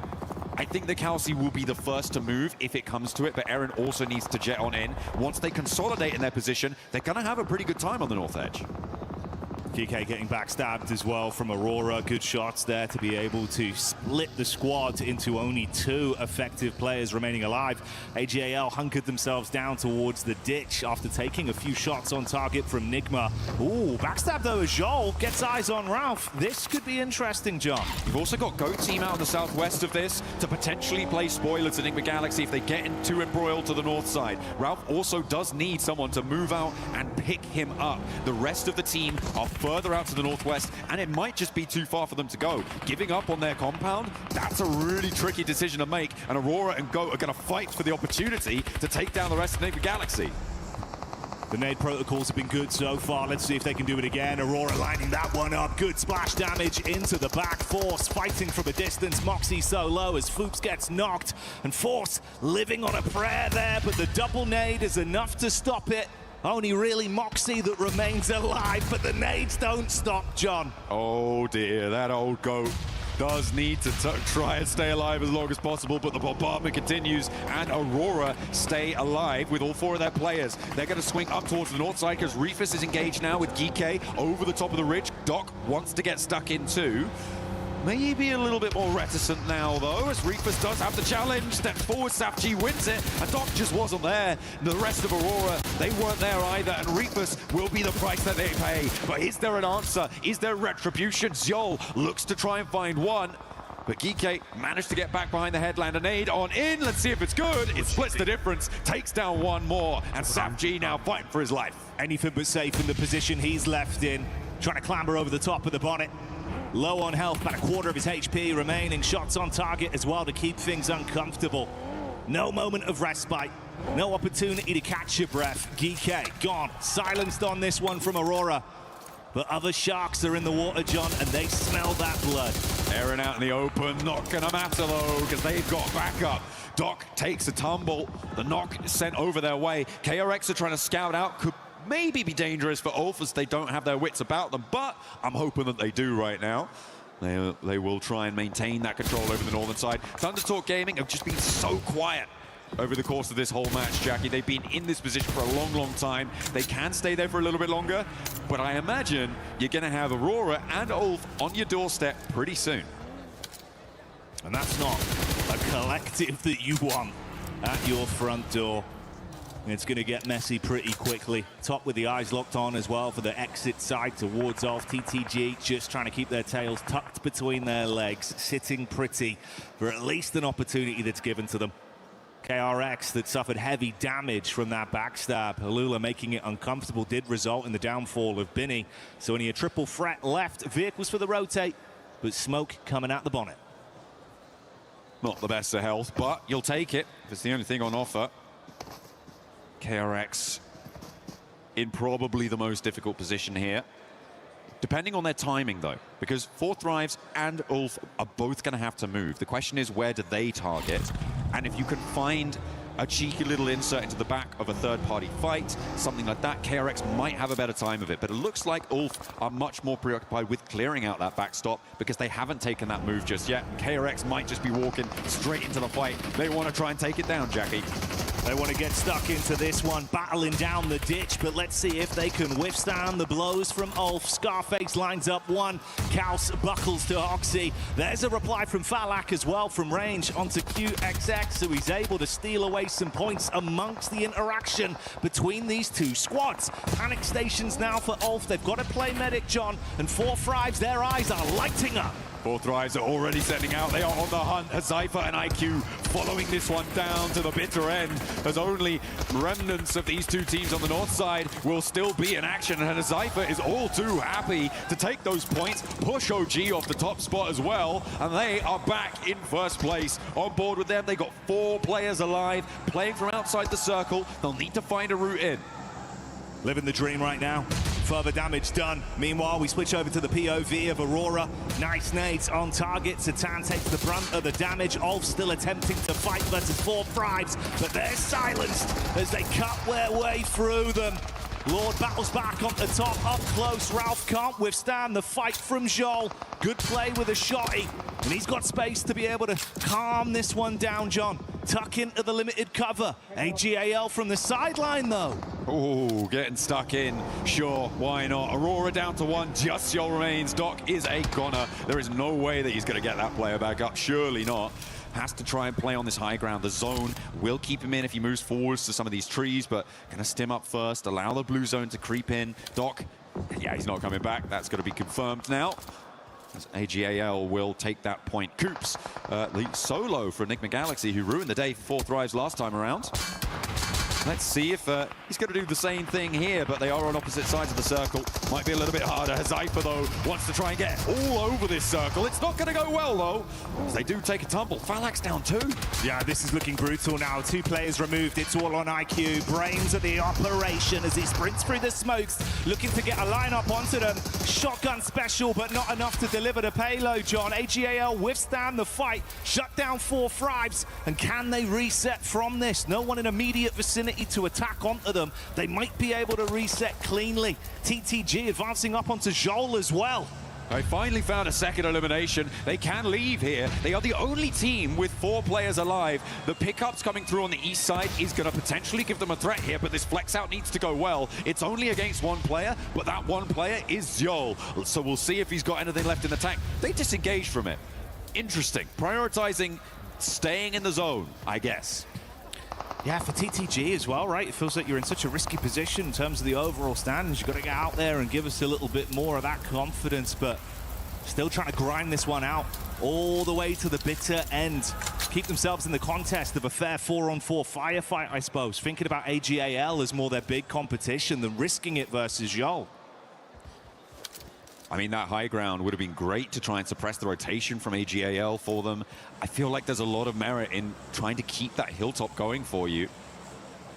You're right, it could have been dangerous, but I don't think you're going to win tournaments if you don't like the danger. And that's just not what's happening. AGAL making the cross against the duo from Enigma Galaxy, and that's how you want to hold. A nice little opening spray down, but 2 players unload right next to the compound. A third on the flip side as well. Maple looking to burn Lord out of position. Coops is half HP as well. Immediately catches him on the egress, and now Coops is looking for more, but what has he got left? Because Lord is down, and now Coops is the next to follow. Really cleanly played there from Maple. Nice setup with the molly, instant switch to the rifle to hold the angle. Joel, meanwhile, has been crouching around all the commotion, but he's found Jimmy, dispatches him, and we get into that final 4-on-4 head-to-head. AGAL looking slightly more green around the gills with a single knock onto the roster, leaving them with an effective 3 to fight back versus TTG.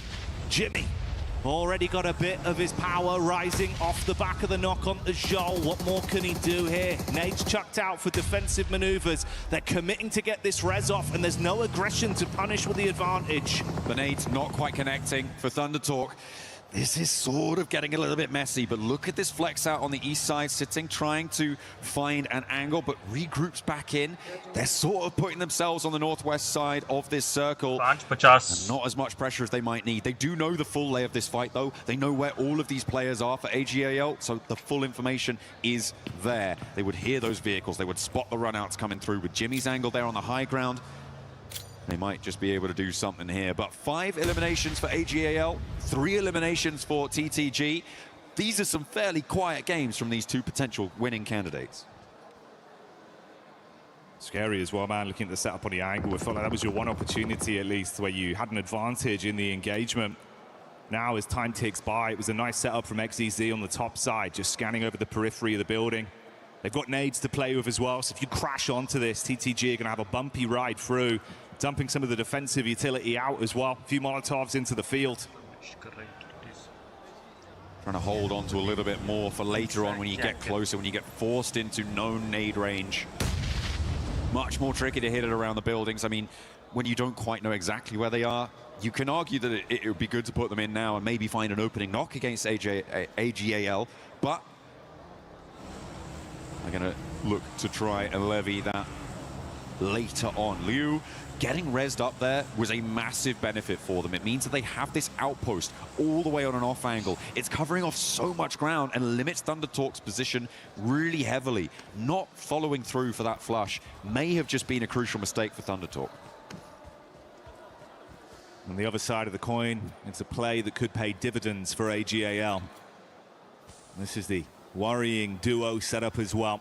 Zone crunching in. We'll see if Maple's forced to advance over the hard cover towards the fence just as it stops on the mark. XZZ still looking on the top side for the peek up. Sitting on the door. That's the nades in as well, and you're starting to take damage here. The shoe could be on the other foot, John. It looks very uncomfortable from TTG, and the double nade on target. Flower and Maple blowing away too. Suddenly you are at panic stations. Down they go with their backs to the wall. What more have they got? It's all up to Sing for Thunder Talk, but he does find an answer for one. Let's see if he's got any more. A 1 versus 4 would be necessary. He's going to start out well, but it's not. Should be selected. Yeah?